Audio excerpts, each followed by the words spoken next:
Class number 2 सीधी जी का हम पता कौन सा खंड पढ़ रहे हैं? गदखंड पढ़ रहे हैं हम। गदखंड के अंतर्गत हमने नेताजी का चश्मा कल पढ़ लिया, नहीं पढ़ा तो पढ़ लो। बाल गोविंद भगत ये भी पढ़ लिया। लखनऊ इंदिरा कटवा दिया गया। मानवीय करुणा की दिव्य चमक कल का लास्ट लेसन था। आज पढ़ेंगे एक कहानी है भी, इसे पहले समझ लो।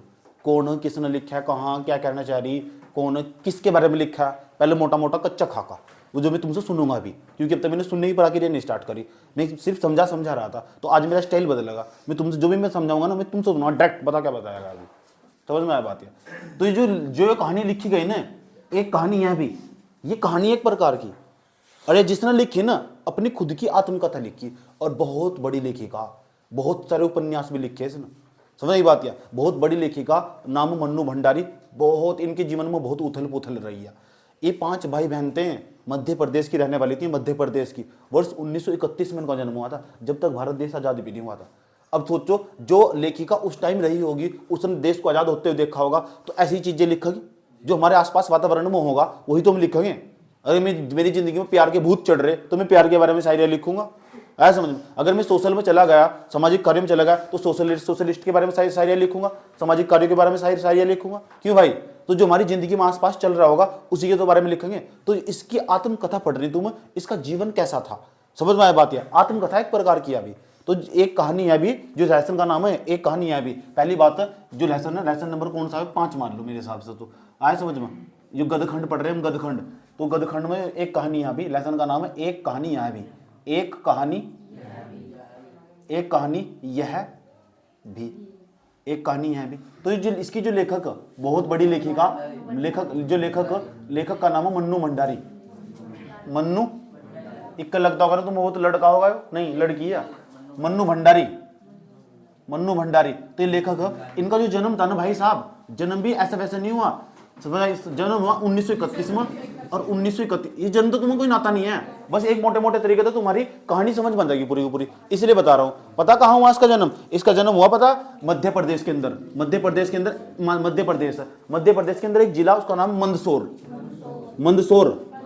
तो जो मंदसौर जिला है ना, उसके अंदर इसका जन्म हुआ वर्ष 1931 में। भारत देश कौन से सन में आजाद हुआ? 1947। यानी देश के आजाद होने से पहले ना 7 ये और 9 ये 9 और 7 16 साल पहले जन्म हो चुकी थी। यानी जब देश आजाद हुआ था ना, तो इसकी उम्र लगभग 7 9 और 7 16 साल की उम्र रही होगी इसकी। यानी देश इसके अंकों के सामने आजाद हुआ। मेरे बाबा थे ना, जो उनकी उम्र वो 1924 में पैदा हुए थे, 1921 में, जब महात्मा गांधी के आंदोलन चल रहे थे, समझ में आई बात है। उन्होंने देश आजाद होता सब अपने सामने देखा था, उन्होंने मुझे पूरी कहानी बताई थी, पूरा इतिहास उन्होंने मुझे ही पढ़ाया था, समझ में आया बात है। जो मेरे बाबा थे वो वर्ष 1921 में पैदा हुए थे, और अब बड़े थे। अब सोच लो तो उन्हें पूरा सब पता, जो तुम्हारे घर में बड़े बुजुर्ग होंगे ना, उन्हें सब पता देश किस तरह आजाद हुआ होगा।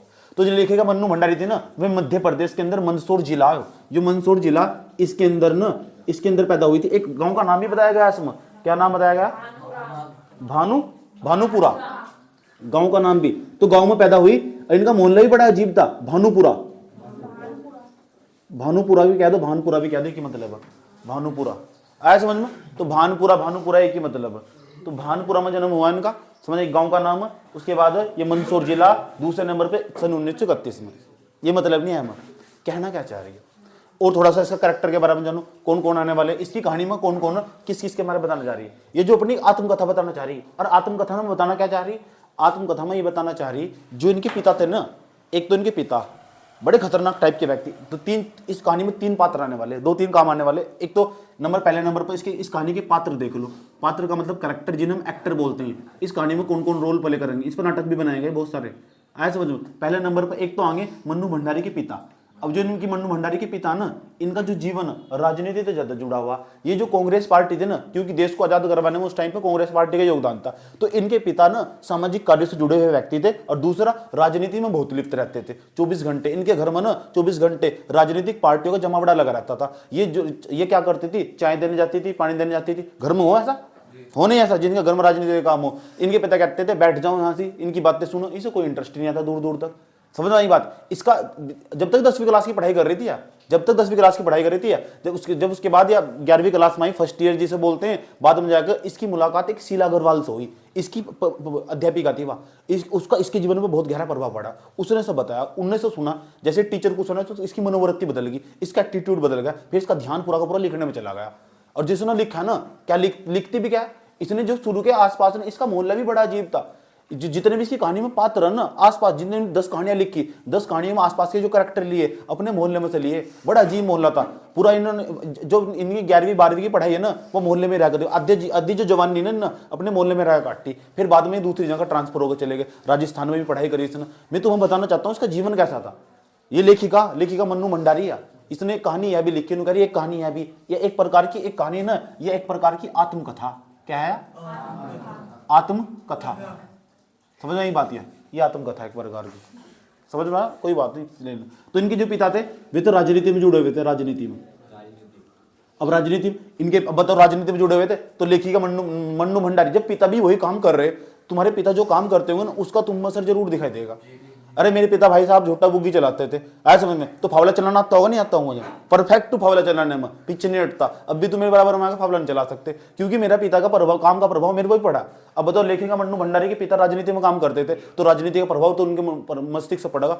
ज्यादा नहीं जानकारी होगी, कम तो जरूर जानकारी होगी। और तुम्हारे पिता जो व्यवसाय करते होंगे उसकी पक्का तुम्हें जानकारी होगी, थोड़ी थोड़ी तो जानकारी होगी, क्योंकि घर में उसकी बातचीत होती रहती है। ये सर नो ये बात सुन, अभी अपने बारे में सोच रहे, सारे अपने बारे में सोच रहे हैं। उसके बाद दूसरा कैरेक्टर, इनकी जो माँ थी बहुत सीधी थी। इसकी जो माता थी लेखिका मन्नू भंडारी की, एक माँ थी इसकी, और जो माँ थी ना इसकी बहुत सीधी थी, भोली भाली थी, अनपढ़ भी थी। इसके जो इसकी माता थी ना, उसे बहुत अत्याचार भी सहना पड़ता था। इसके पिताजी के, इधर खड़ी रहो, इधर ही खड़ी रही, इस तरह चलो उठो यहाँ से, जाओ, उधर ही उठ कर चली गई। हो इस तरह जो पुरुष समाज है ना, महिलाओं का जबरदस्त तरीके से शोषण करता।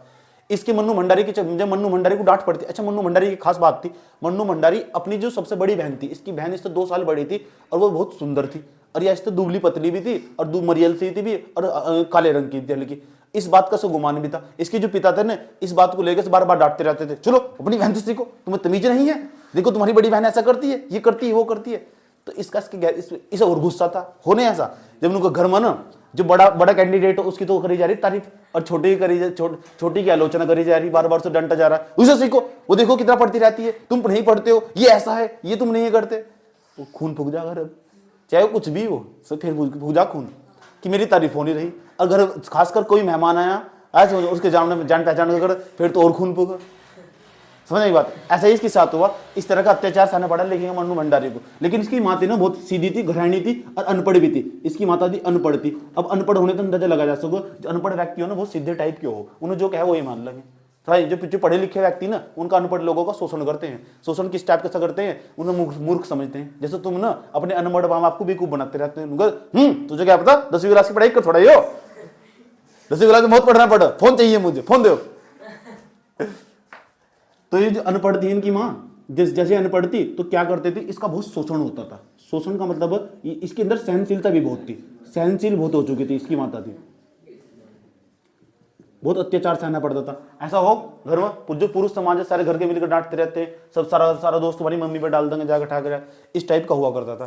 तो इस तरह की सहनशीलता बन चुकी थी इनकी माता की।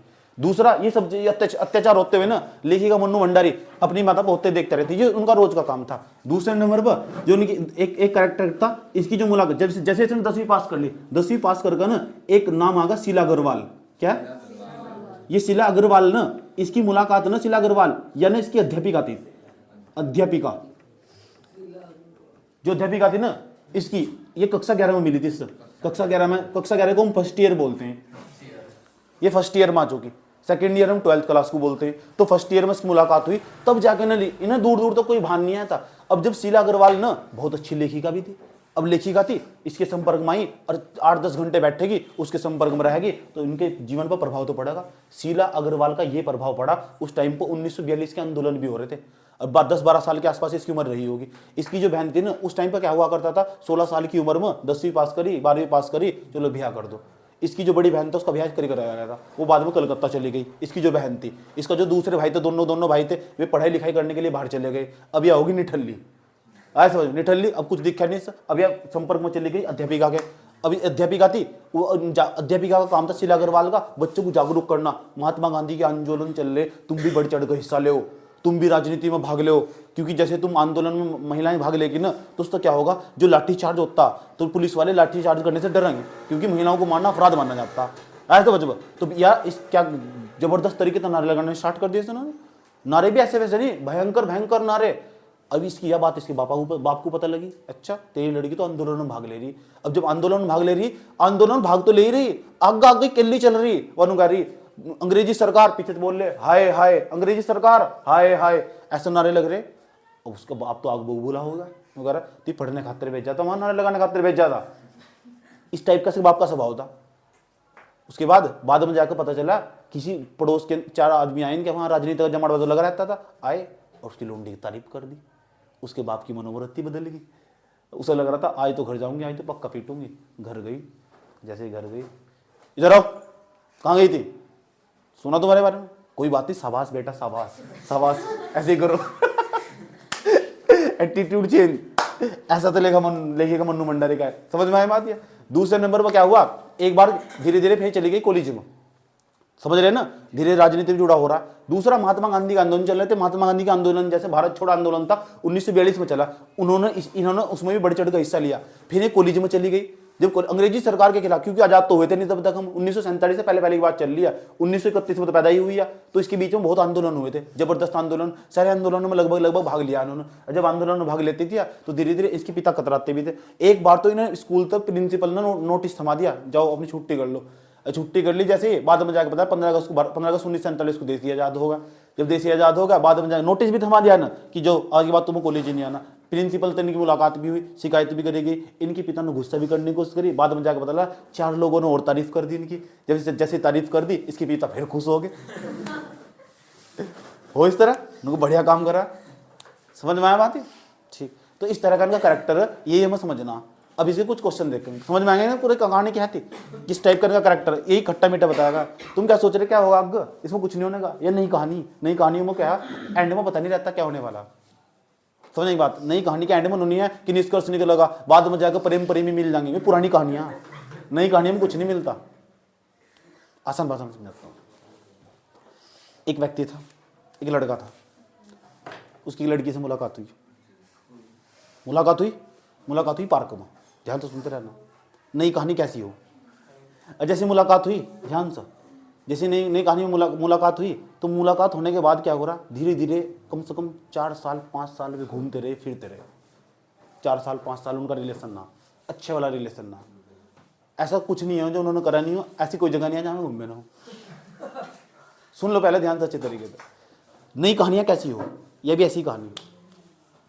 तो उसके बाद क्या हुआ, नहीं उसमें धीरे धीरे उनका रिलेशन आगे बढ़ता रहा। बात लगी लड़की के बाप को पता, कि सर और पता लड़की के बाद फिर आगे बोला हो जाए इज्जत का सवाल है। नहीं सिमरन नहीं, राज के साथ मत जाना यार, डायलॉग को याद है ना। दूसरे नंबर पर बाप को पता लगी, और जैसे बाप को पता लगी बाप उड़ा लेगा अपनी बेटी को, बिना बताओ उसकी शादी करवा दी, गुंडों को मिला कर उसे पिटवा दिया, उसे दूर दूर तक उसकी आँख काली कर दी दूसरे वाले। उसे पता लग चुका शादी हो चुकी है, अब तो मामला फिनिश हो चुका, शादी होगी। वो नहीं है कि कबीर सिंह की तरह दारू पी के जाकर बारात में नाचेगा, बारात में जाकर पंगा करेगा। कहानी सुन लो कैसी होगी, कहानी में बहुत मजा। उसके बाद क्या होगा, शादी होगी। अब ये क्या करा, ये जो दूसरा वाला अब जो शादी होगी उसके 10 दिन बाद ना उसकी पति की होगी मृत्यु। अब वो अपना अच्छा जीवन गुजार रही, वो पढ़ाना स्टार्ट कर दिया उन्होंने किसी कॉलेज में उसने पढ़ाना स्टार्ट कर दिया, ठीक। और कहाँ से शहर में शादी होगी मालूम नहीं है। लेकिन जो दूसरे वाला तो उसका सीखता पहले वाला वो पता क्या कर, वो चला गया कलकत्ता। कहाँ, कलकत्ता में जाकर उसने भी अपना खुद का बिजनेस जोड़ना स्टार्ट कर दिया। कुछ दिन तो गम में रहा, फिर बिजनेस जोड़ना स्टार्ट कर दिया। अब बाद में जाकर एक रेस्टोरेंट के अंदर बैठा हुआ था और उसने खाना ऑर्डर करा। जैसे खाना ऑर्डर करा तो सामने साइड बराबर में वे मैम सही भाई बैठी हुई थी। 5 साल बीत चुके थे, 5 साल बीत चुके थे। अब दोनों एक दूसरे की तरफ देखो, वो भी देखो।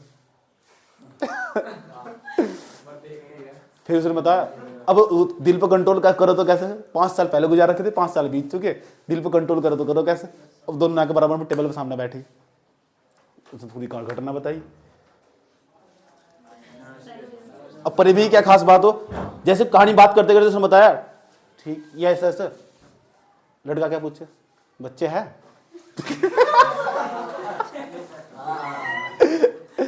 पहले देख के मांग में सिंदूर ही नहीं है। तो थोड़ा थोड़ा उसका साहस बढ़ा। एक पूछा बच्चा है, बच्चे तो नहीं है। उसने कहा पति भी नहीं है, पति की डेथ होगी, वेरी वेरी सैड। ठीक, ऐसे ऐसे बताया उसने पूरी कहानी। उसका और साहस बढ़ गया, तुम चाय पाओगे? चाय पे बुलाने का न्योता दिया गया। अब बाद में जो ये दूसरे वाला था, ये 5 साल में किसी और के साथ रिलेशन में आ चुका था। समझे नहीं क्या? ये जो 5 साल वाला बैठा था ना, 5 साल पीछे रहा था जो लड़का था, ये किसी और के साथ रिलेशन में आ चुका था। अब इसे पता क्या है महसूस हो रहा था, अब मैं इससे प्यार नहीं करता, उस तो बहुत प्यार करूं, किन्ने इसकी 5 साल इसके साथ गुजार लेते, 3 साल इसके साथ गुजार लेते। समझ में आया?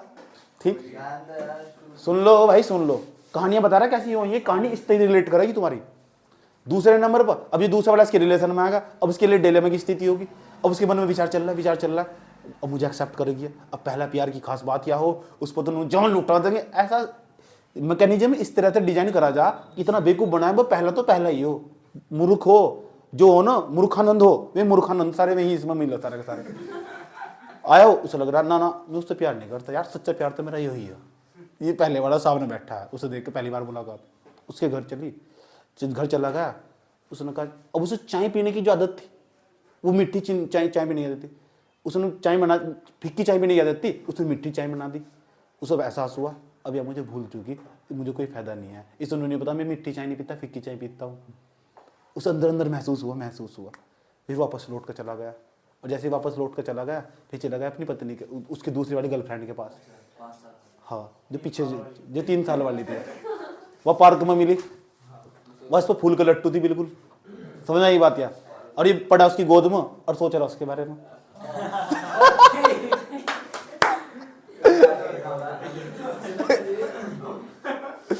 समझ में आया बात यार? ठीक। दूसरा, अब दोनों के पास मोबाइल फोन नंबर आ चुका, अब फोन में बात होगी। उसके बाद उसका फोन आगा। अब जो फोन था, ये तो सोगा, इसे नींद आएगी। अब जो फोन था साइड पर रखा हुआ था, वो उठा लिया इसकी पत्नी, दूसरी वाली गर्लफ्रेंड ने। उस पर, हेलो आज चाय पे नहीं आओगे?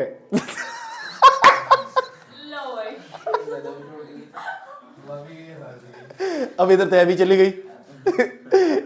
इसे खड़ा करा, पहले तो 2 खींच के मारे,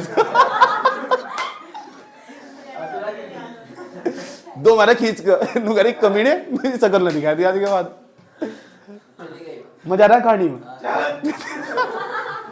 और चपलो तुम्हारा वहां आसपास पार्क में भी सब देख रहे, ठीक ठाक तरीके तुम्हारा बढ़िया करके तमीज से।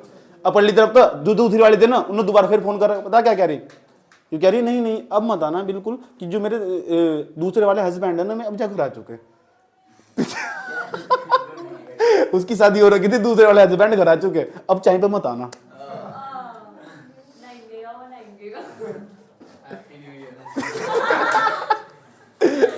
कुछ निष्कर्ष निकला कहानी में, अंत नहीं लगा, अच्छा तो नहीं लगा।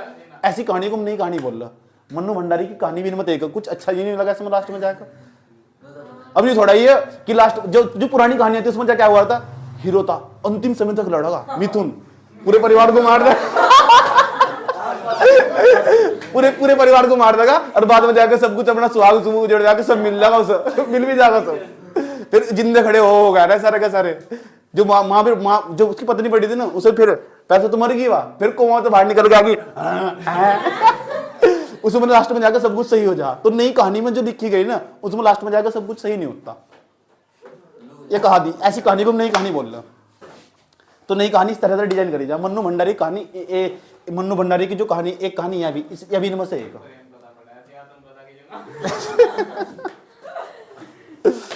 मजा आता कहानी में।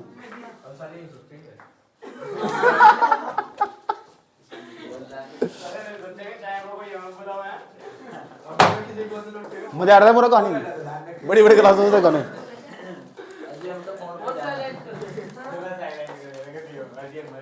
चुप हो जाओ जा। अब क्वेश्चन नंबर, पेन दिखा लाओ। अब क्वेश्चन नंबर जाओ, बहुत बकवास हो रही। पहला क्वेश्चन है इसमें, लेखिका समझ गए कौन है, क्या नाम है? ने स्वयं में हीन भावना और आत्मविश्वास की कमी का क्या कारण बताया? पेज नंबर 332 पर, पाठ पर आधारित विषय वस्तु संबंधी प्रश्नोत्तर में पहला आयो। लेखिका ने स्वयं में हीन भावना और आत्मविश्वास की कमी का क्या कारण बताया?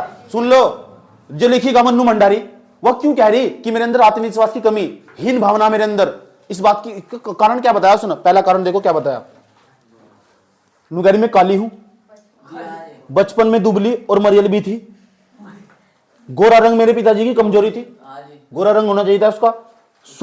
बचपन में मुझे 2 साल बड़ी बहन, खूब गोरी, स्वस्थ और हंसमुख बहन सुशीला, उसकी बहन का नाम था सुशीला, से हर बात में तुलना और उसकी प्रशंसा की जाती थी। समझ गए ना तुम? हर बार बात में सुनती जा, तुझे पता क्या है, तू बदतमीज है, तू तमीज नहीं है।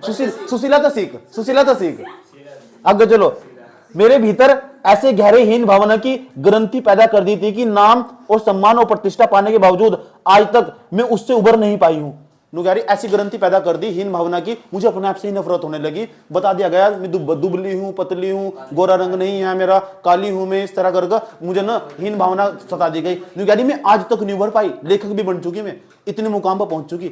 ऐसा मेरे दिमाग में माइंड सेट कर दिया गया, माइंड में सेट कर दिया गया। जैसे किसी दिमाग में सेट कर दिया जा, पहला प्यार तो दुनिया में मिल ही नहीं सकता, यही हो बस। सबने सेट कर दिया, 20 ने बताया, मैंने भी सेट कर लिया, हाँ पहला तो पहला ही हो। और ये चले हो सब, ऐसे लोगों को बोल रहे मूर्खानंद।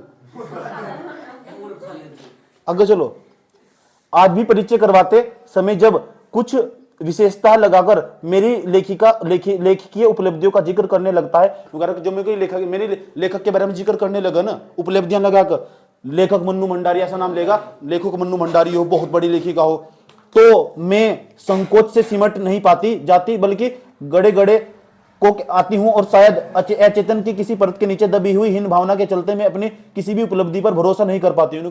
मैं आज लेखक बन चुकी और मुझे इस बात पर भी विश्वास नहीं है कि मैं लेखक बन चुकी। क्यों? क्योंकि मुझे बचपन में ना ये सब बताया गया था, मैं कमजोर हूं, दुबली हूं, पतली हूं, काली हूं, मैं कुछ नहीं कर सकती जिंदगी में, मुझे अपनी बड़ी बहन सुशीला का सीरा चाहिए। और यूं नहीं पता सुशीला के 3 बच्चे जाकत खिला रही, गोबर पैतरी पथवारे बैठ कर। सुशीला कौन थी? उसकी बहन थी सुशीला। अच्छा, एक उसकी लेखिका थी, लेखिका की थी अध्यापिका, क्या नाम था उसका? और जिसके संपर्क में हम आगे उसका जरूर प्रभाव पड़ेगा। जैसे मैंने तुम्हें समझाया कि पहला प्यार तो कुछ नहीं होता, सब ड्रामा हो, तो तुमने मान लिया हल्का हल्का, ज्यादा नहीं मैंने हल्का हल्का, तो मैंने लिया, तो तुम्हारे पर मेरा प्रभाव, मेरी बातों का प्रभाव पड़ा नहीं, तो शीला अग्रवाल का प्रभाव इस पर मन्नू भंडारी पड़ा होगा, नहीं पड़ा होगा? लिखो, शीला की जवान, अगर शीला अग्रवाल, तुम जाओ, अगर लिखो, शीला अग्रवाल कौन थी? लेखिका उनसे किस प्रकार प्रभावित थी? शीला अग्रवाल पता कौन थी? शीला अग्रवाल कौन थी? लेखिका या अध्यापिका थी, कक्षा 11 में। समझ में आया बात? क्या देखो, शीला अग्रवाल लेखिका की हिंदी की अध्यापिका थी। लेखिका सावित्री गर्ल्स स्कूल का नाम बताया गया, सावित्री गर्ल्स स्कूल में पढ़ती थी। लेखिका यहाँ पढ़ती थी सावित्री गर्ल्स स्कूल में, लड़कों लड़कियों का स्कूल था वो, ये बढ़िया, ठीक है, जब भी तो पढ़ लिया। समझ में बात है? जी ऐसी मोती ना किसी से चक्कर होता। चुप हो जाओ, बात बता दिया। शीला जो अग्रवाल थी ना, वह पढ़ क्यों ली? क्या नाम बताया गया? गर्ल्स हाई स्कूल में पढ़ती थी, वह नाम है उसका सावित्री गर्ल्स हाई स्कूल। जैसी मोती पक्का 2 साल चक्कर होता। आगे चलो, जहां शीला अग्रवाल से उनकी भेंट हुई थी, तो जब गर्ल्स सावित्री गर्ल्स कॉलेज था ना, इसकी मुलाकात, इसकी भेंट हुई थी इससे, ठीक है। उन्होंने लेखिका का साहित्य में प्रवेश करवाया, साहित्य का मतलब लेखन में, जो लिखावट में प्रवेश करवाया, उसे सिखाया लिखा कैसे जाता, ये सब बताया कि लेखन एक कला हो, तुम लिखते लिखते अपने आप से बात कर सकते हो, लिखना कितना जरूरी हो, लिखने तो आत्म संतुष्टि मिलती है, शायरिया लिखो, भर भर कर लिखो, पन्ने फाड़ दो। अदो श्रेष्ठ साहित्य का चयन करके पढ़ने की सलाह दी। श्रेष्ठ साहित्य, अच्छा साहित्य क्या होगा, पढ़ने की सलाह दी। मन्नू भंडारी का बहुत बड़ा नाम है, इन्होंने उपन्यास भी लिखा, मेरे दिमाग से स्किप कर रहा, क्या नाम है उसका? भोज नाम का उपन्यास लिखा, मैंने पूरा पढ़ा इनका। भोज नाम का उपन्यास पूरा लिखा इन मन्नू भंडारी ने। समझ रहे ये बात? क्या बहुत बड़ा उपन्यास हो, उपन्यास बहुत बड़ा हो, कहानी बहुत छोटी हो, और पोइट्री तो भी, कविताएं तो भी छोटी हो, तो कहानी बड़ी हो, सबसे बड़ा चीज हो उपन्यास, और उपन्यास पूरा का पूरा लिखा है। महाभोज नाम है उसका, महाभोज नाम का जो उपन्यास है पूरा का पूरा मन्नू भंडारी ने लिखा है, और पूरा बहुत पॉपुलर हुआ, बहुत ज्यादा बहुत पॉपुलर हुआ। कहीं भी जाओगे तुम, स्टेशन पर जाओगे या एयरपोर्ट पर जाओगे, तो वहाँ बड़ी बड़ी किताबें लिख रहा है, लिखा हो मन्नू भंडारी और लिखा हो महाभोज, पूरा उपन्यास बच्चे लोग पढ़ते जाते हैं एरोप्लेन में बैठ कर।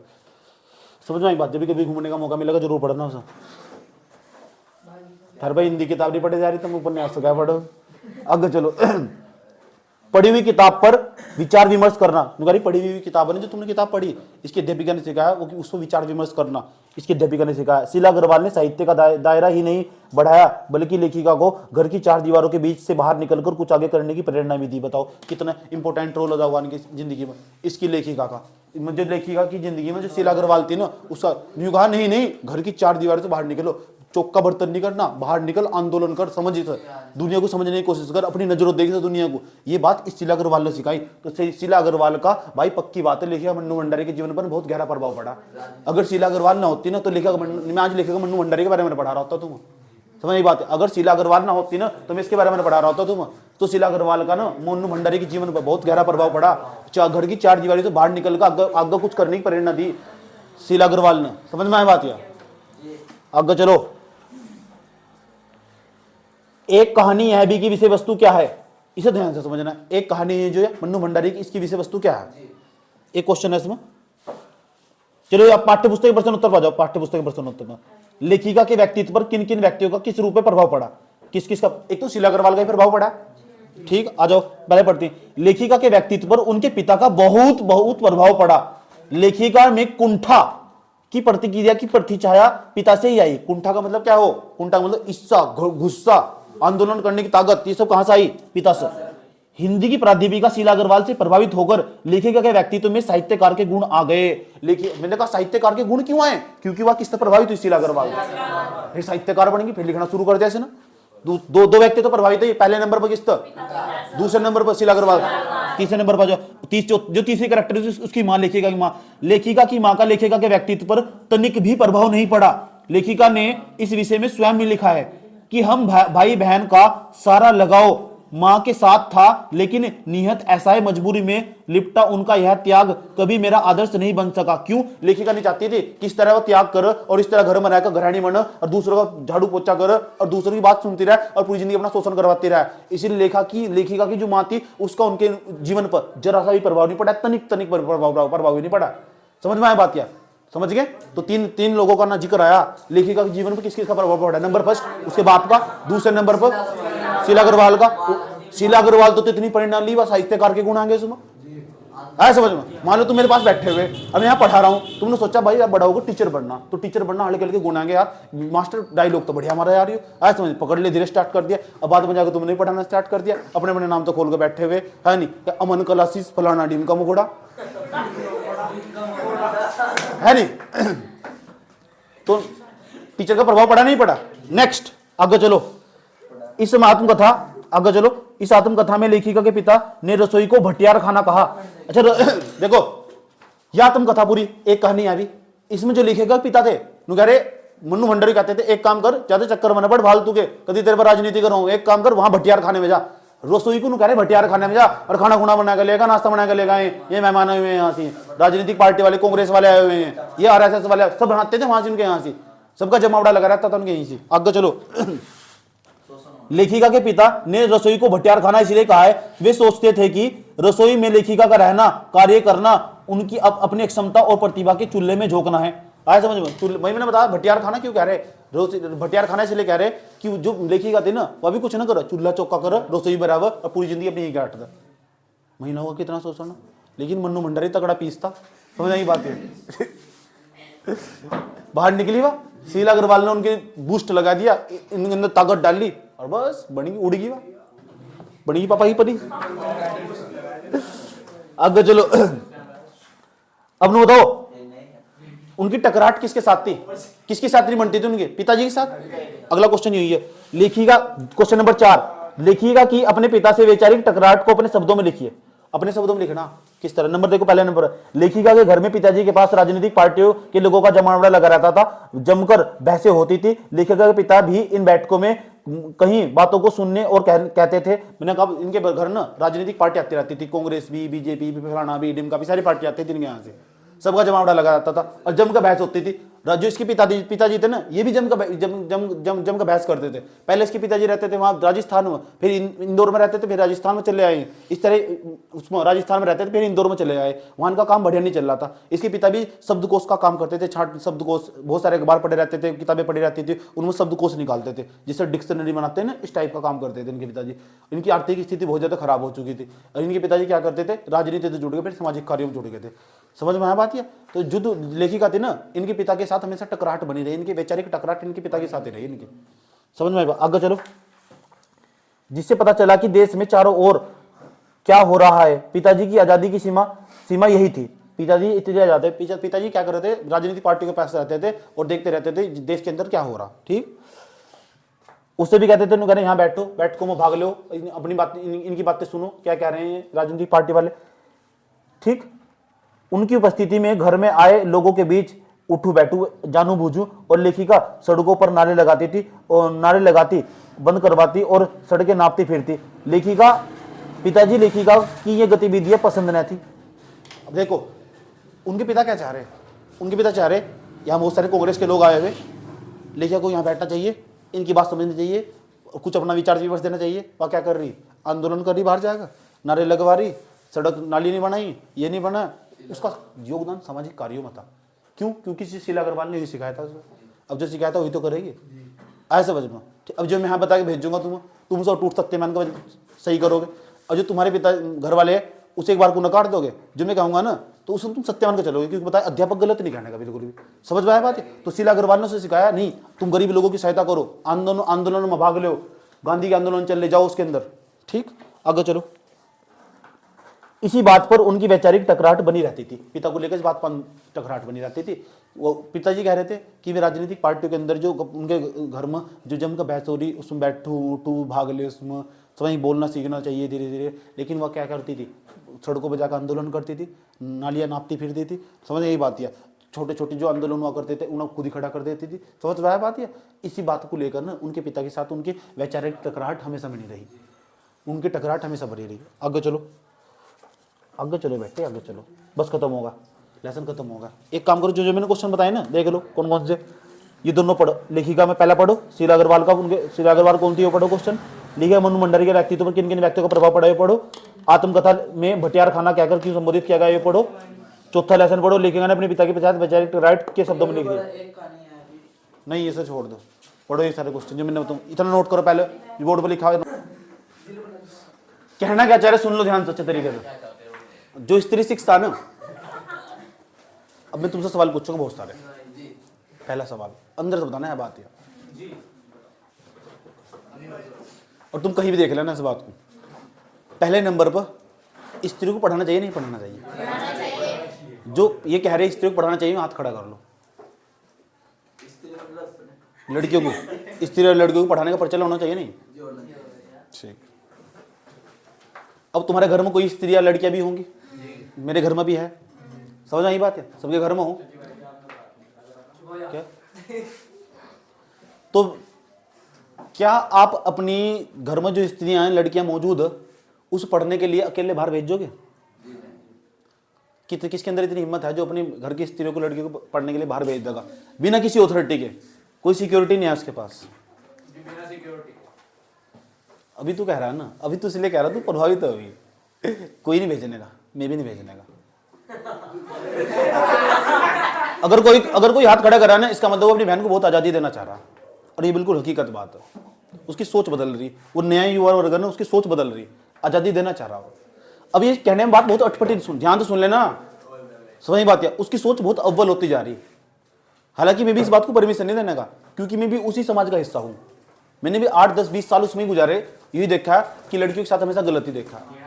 क्योंकि अगर सुन लो ध्यान लगेगा, क्योंकि लड़की जब पढ़ने बाहर निकलेगी ना, कोचिंग जागी, ट्यूशन जागी या स्कूल जागी, तो कुछ मनचले लड़के ना किसी चौराहे, नुक्कड़ चौराहे पर खड़े होते ना, उसे अलग अलग नजर से ताड़ते रहते, देखते रहते हैं। समझ बात? उसमें कोई भी हो सके। इसलिए पहले तुम खुद का अपना नजरिया सुधारो। आज के बाद समझ में आना बात, इस बात को दिमाग में धारण कर लेना, आज नहीं तो कल तुम पर बीतने वाली बात है। समझ यही बात है। दूसरे नंबर पर किसी पर कमेंट नहीं करना चाहिए। अगर कोई लड़की पढ़ने जा रही है ना, तो विशेष पूर्वक उसे संरक्षण देना चाहिए।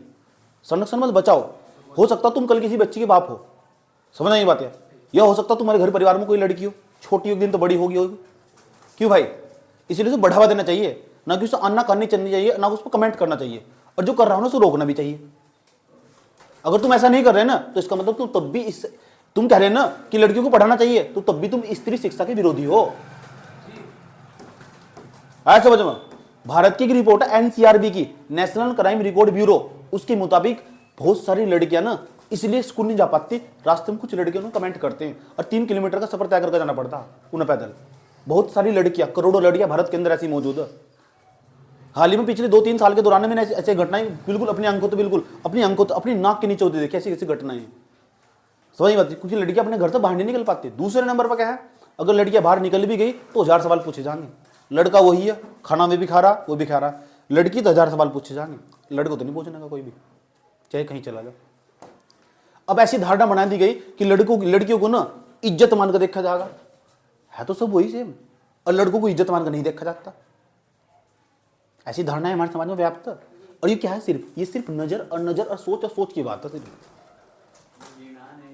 लड़कियों को ना शोषण करने के लिए, उनकी इज्जत ओए इधर ध्यान दे, लड़कियों को शोषण करने के लिए उन्हें अपनी इज्जत मानना गया। कितना बुरा शोषण, उनकी तुम्हारी आंख नीचे, नाक के तले हो रहा सब ये।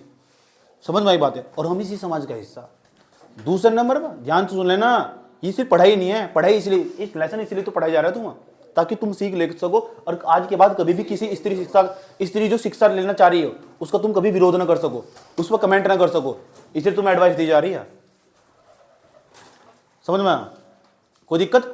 दूसरे नंबर पर अगली क्या खास बात है, हमारे यहाँ ना जो लड़कियां इन्हें पढ़ाने का बिल्कुल भी प्रचलन नहीं आता। भारत के इतिहास के अंदर एक गिने चुने ना एक आधी शासिका का नाम मिलेगा तुम्हें, जो शासिका जिन्हें पूरे भारत पर राज करा। नाम रजिया सुल्तान, एक भी महिला का नाम नहीं है जिन भारत पर शासन करा हो। भारत में आज तक कितने राष्ट्रपति बन चुके? 17-18 बार राष्ट्रपति बन चुके। अब तक जितने एक महिला राष्ट्रपति बन चुकी। कितनी महिलाओं की स्थिति बदतर, इस बात में अंदाजा लगा सको। हमारे पूरे भारत के इतिहास के अंदर ना जितने देश आजाद हुआ तब तक एकमात्र एक महिला प्रधानमंत्री बनी, इंदिरा गांधी। एक भी, इसका अंदाजा लगाया जा सका कि बड़े बड़े पद पर भी आजकल लड़कियां पहुंच नहीं पाई। अंदाजा लगा लो तू, वहां भी पुरुषों का राज है। सोच देखो तो बाहर निकाल लो कितना पीछे छोड़ दिया हमने। अब हम घरों के ना जितने अधिकांश काम है ये हमने पहले ही सेट कर दिया गया। बच्चा कहीं उठेगा ना, गिरा, लड़का अगर गिर गया रो रहा, तू क्यों रो रहा? तू लड़की, तू नहीं, शेर का बच्चा तो है, लड़की तू, कहते नहीं है बात। इसका मतलब ये कहना चाह रहा है कि लड़कियां कमजोर हो। इसका मतलब घर में सारे कैंडिडेट यही तो कहना चाह रहे लड़कियां कमजोर हो। सोच तो देखो कितनी गहरी है ये बात। तो किसी को दिखाई नहीं देने की, क्योंकि हम उसमें रम चुके पूरी तरह। और दूसरा, पहले बोलबाला ये था कि लड़की थी, 10वीं पास करवाई, 12वीं पास करवाई, बीए करवाई, शादी कर दी। पैदा हुई नहीं, 15 लाख रुपए दिमाग में पहले लेगा बैठ के। अभी उसे इतना शिक्षित एजुकेटेड कर दो कि लड़कियां ना चरम पर पहुंच रही है। आज भारत के अंदर ना 5वें नंबर पर दुनिया की जितनी महिलाएं ना, दुनिया में जितनी अमीर महिलाएं हैं, पहले नंबर पर अमेरिका बना हुआ, दूसरे नंबर पर चीन बना हुआ, तीसरे नंबर पर जापान बना हुआ, और चौथे नंबर पर इंडोनेशिया के आसपास रहा हुआ। अब 5वें नंबर पर अमीर महिलाएं भारत के अंदर मौजूद है।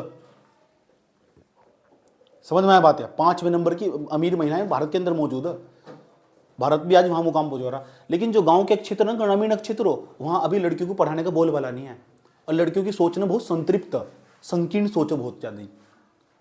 समझ में आया बात? या आसपास भी उलझ जाती हैं, फिर उनका फिर डेवलपमेंट नहीं रोक पाता। अब देखो तुम्हें बताऊं, देश के अंदर तो हम कुपोषण मिटाना चाह रहे हैं। ध्यान तो सुन लेना अच्छे तरीके से, सारी बातें तुम लिख सकते हो, तुम्हारा पेन सामाजिक में भी काम करेगा। समझ रहे हैं? यहाँ से देश के अंदर हम कुपोषण मिटाना चाहते हैं। सरकार कुपोषण को मिटाने के लिए इतने प्रयास कर रही है, मिटने का ही नहीं, चाहे 1000 प्रयास कर ले, जब तक तुम महिलाओं को शिक्षित नहीं कर सकते ना तब तक कुपोषण नहीं मिट सकता।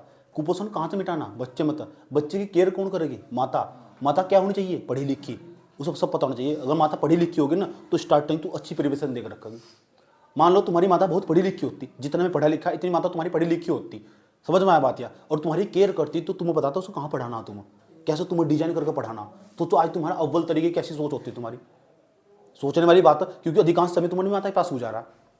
समझ नहीं बात? और वो पढ़ी लिखी हो जा तो तुम्हारा पूरा का पूरा विकास कभी नहीं रुकने का। तुम किसी चीज की तुम्हारे पास कोई कमी नहीं, कुपोषण वो समाप्त हो जाएगा। दूसरा, हमारे देश कभी अनपढ़ हो ही नहीं सकता।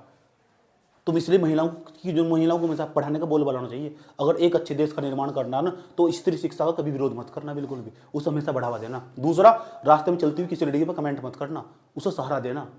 समझ आई बात है? ठीक। और जो कर रहा है ना उसे भी रोक देना। भाई पढ़ने का तुम्हारा जब भी फायदा, शिक्षा ही ओरिजिन शिक्षा आई है।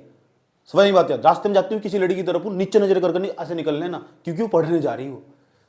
समझ में आया बात है? फिर तुम्हारी बहनें भी घर से बाहर निकलेगी, तुम्हारी आसपास की जो लड़कियां भी घर से बाहर निकलेगी पड़ोस की। तो इस बात को अपने दिमाग में पहले ही धारण कर लेना। हम ना आज इतने बड़े हो गए ना कोई सब कमेंट नहीं कर रहा रास्ते में चलते हुए। समझ में आया बात है? हम भी तो लड़के, तो तुम भी ऐसा लड़के बनना सीखो। ठीक। दुनिया है कि 4 लड़के खड़े हुए वहाँ ठाके मारे तो तुम भी इसके साथ ठाका मारना स्टार्ट कर दिया। यही तो बदतमीजी हो। अंतर क्या है? तुम्हें पढ़ने लिखने में अंतर क्या है? ये पढ़ाई की खास बात है। पता लग चुका? अच्छे देश का निर्माण करना तो स्त्री शिक्षा बहुत जरूरी। जो महावीर प्रसाद द्विवेदी थे जिन्होंने लेसन लिखा, वे ना आंदोलन तो कर नहीं पाए, बड़े बड़े भाषण तो दे नहीं पाए, लेकिन उन्होंने कहानी लिख दी और तर्क भी दिए। कुछ लोग ना स्त्री शिक्षा को पढ़ाने, मैं अपने ये सब मैंने अपनी आंखों के नीचे होता देखा। हमारे घर में भी लड़कियों को पढ़ाने का प्रचलन नहीं आता। आसपास भी समाज में जिससे बात करता था मैं, नहीं बस 12वीं पास करवा शादी कर देंगे इसकी, चलो बहुत। ये सब मैंने अपनी आंखों से देखा। तो धीरे धीरे क्या हुआ, हम एजुकेटेड होते रहे और समझ आती रही है। अभी मैं तुम्हें ऐसे दिखा दूंगा, 12वीं करी, BSc करी, बस ब्याह कर दिया, MSc करी, ब्याह कर दिया, दहेज दे दिया। ये सब मूर्खानंद वाली बातें हैं। उसे तुमने अच्छी शिक्षा दी ही नहीं, इतना एजुकेटेड करके इतना सक्षम बना दो, किसी दहेज की जरूरत ही नहीं पड़ा। समझ में आई बात है भाई? एजुकेटेड इतना बना दो, दहेज की जरूरत नहीं पड़े किसी, इतना सक्षम बनाओ सर। उसके पीछे इन्वेस्ट करो। 15 लाख तुमने उसके दहेज में लगाए, उसमें से 1 लाख काट कर उसकी पढ़ाई के पीछे अच्छी जगह लगाए होते, आज उसका इतना डेवलपमेंट हो जाता। वो एक जब तुमने 15 लाख उसकी शादी में खर्च करे ना, वो 15 लाख की 30 लाख बना देती। समझ में आया बात है? ठीक। लेकिन इस पर कोई बात करता ही नहीं, बिल्कुल भी। समझ में नहीं तो बिगाड़ने वाली बातें कर रहे हैं। तो समझ में आया बात क्या? इसलिए जहाँ भी बाल विवाह हो उसे रोक देना चाहिए। उसमें शोषण हो, वे भी जी सकती हैं, लड़कियां भी जी सकती है, याद रखना बात है। उनकी जीने की क्षमता, जी सकती हैं, लेकिन वही शर्तें उन्होंने एक गलत डायरेक्शन में फंसा। हम क्या करते हैं सब लोग, हम अपने आप डरते हैं ताकि हमारे घर का जो कैंडिडेट है, लड़कियां हमारे घर में जो रहती हैं, वे कभी किसी गलत माहौल में न फंसा। इस बात का हम डरते हैं, सब डरते हैं। इसी बात के लिए हम उन्हें बाहर नहीं निकालते। समझ बात है? कहीं कभी उनके साथ अनाप शनाप ना हो जाए, गलत ना हो जाए। तो हम भी सही है अपनी जगह, लेकिन मैकेनिज्म इस तरह का डेवलप करा गया ना। समझ बात है? तुम्हें फंसा लिया गया। लड़कियों का शोषण हो रहा है, इसमें पढ़िया करके तमीज से। पता लग चुका? तो महावीर प्रसाद द्विवेदी की हम बातें सुनेंगे, इसमें 2 क्वेश्चन पढ़ेंगे हम, और दोनों में तो एक क्वेश्चन पक्का होगा, क्योंकि ये संवेदनशील मुद्दा है। और जो संवेदनशील मुद्दा हो ना, वो पक्का देगा पेपर में। क्योंकि आज भी लड़कियों को पढ़ाने का बोलबाला नहीं है। आज भी लड़कियों को पढ़ाने का बोलबाला नहीं है। आज भी लोग ना स्त्री शिक्षा के विरोध में दलीलें देते हैं। स्त्री शिक्षा के विरोध में दलीलें दे रहे, कह रहे नहीं कौन सा, जिस कह रहे अगर लड़कियों को पढ़ा दिया नहीं तुम्हारा ही शोषण कर देगी, कान कतरेगी तुम्हारे। क्या वह शकुंतला पढ़ी लिखी थी, उन्होंने नाश कर दिया। शकुंतला पढ़ी लिखी थी, समझ नहीं बात है? पढ़ी लिखी थी तो नाश कर दिया उन्होंने, इसलिए लड़कियों को पढ़ानी चाहिए। कुछ ऐसे लोग ऐसे दलील दे, सब लिखा हुआ है समझ में। जो इनका मानना ज्यादा महिला पढ़ी लिखी होगी तो समझ जाओ फिर उनके हाव भाव ऊपर नहीं आएंगे, फिर पुरुषों के। चलो जो पढ़ते हैं।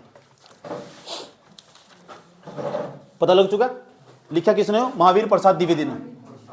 महावीर प्रसाद द्विवेदी, महावीर प्रसाद द्विवेदी। समझ में आया?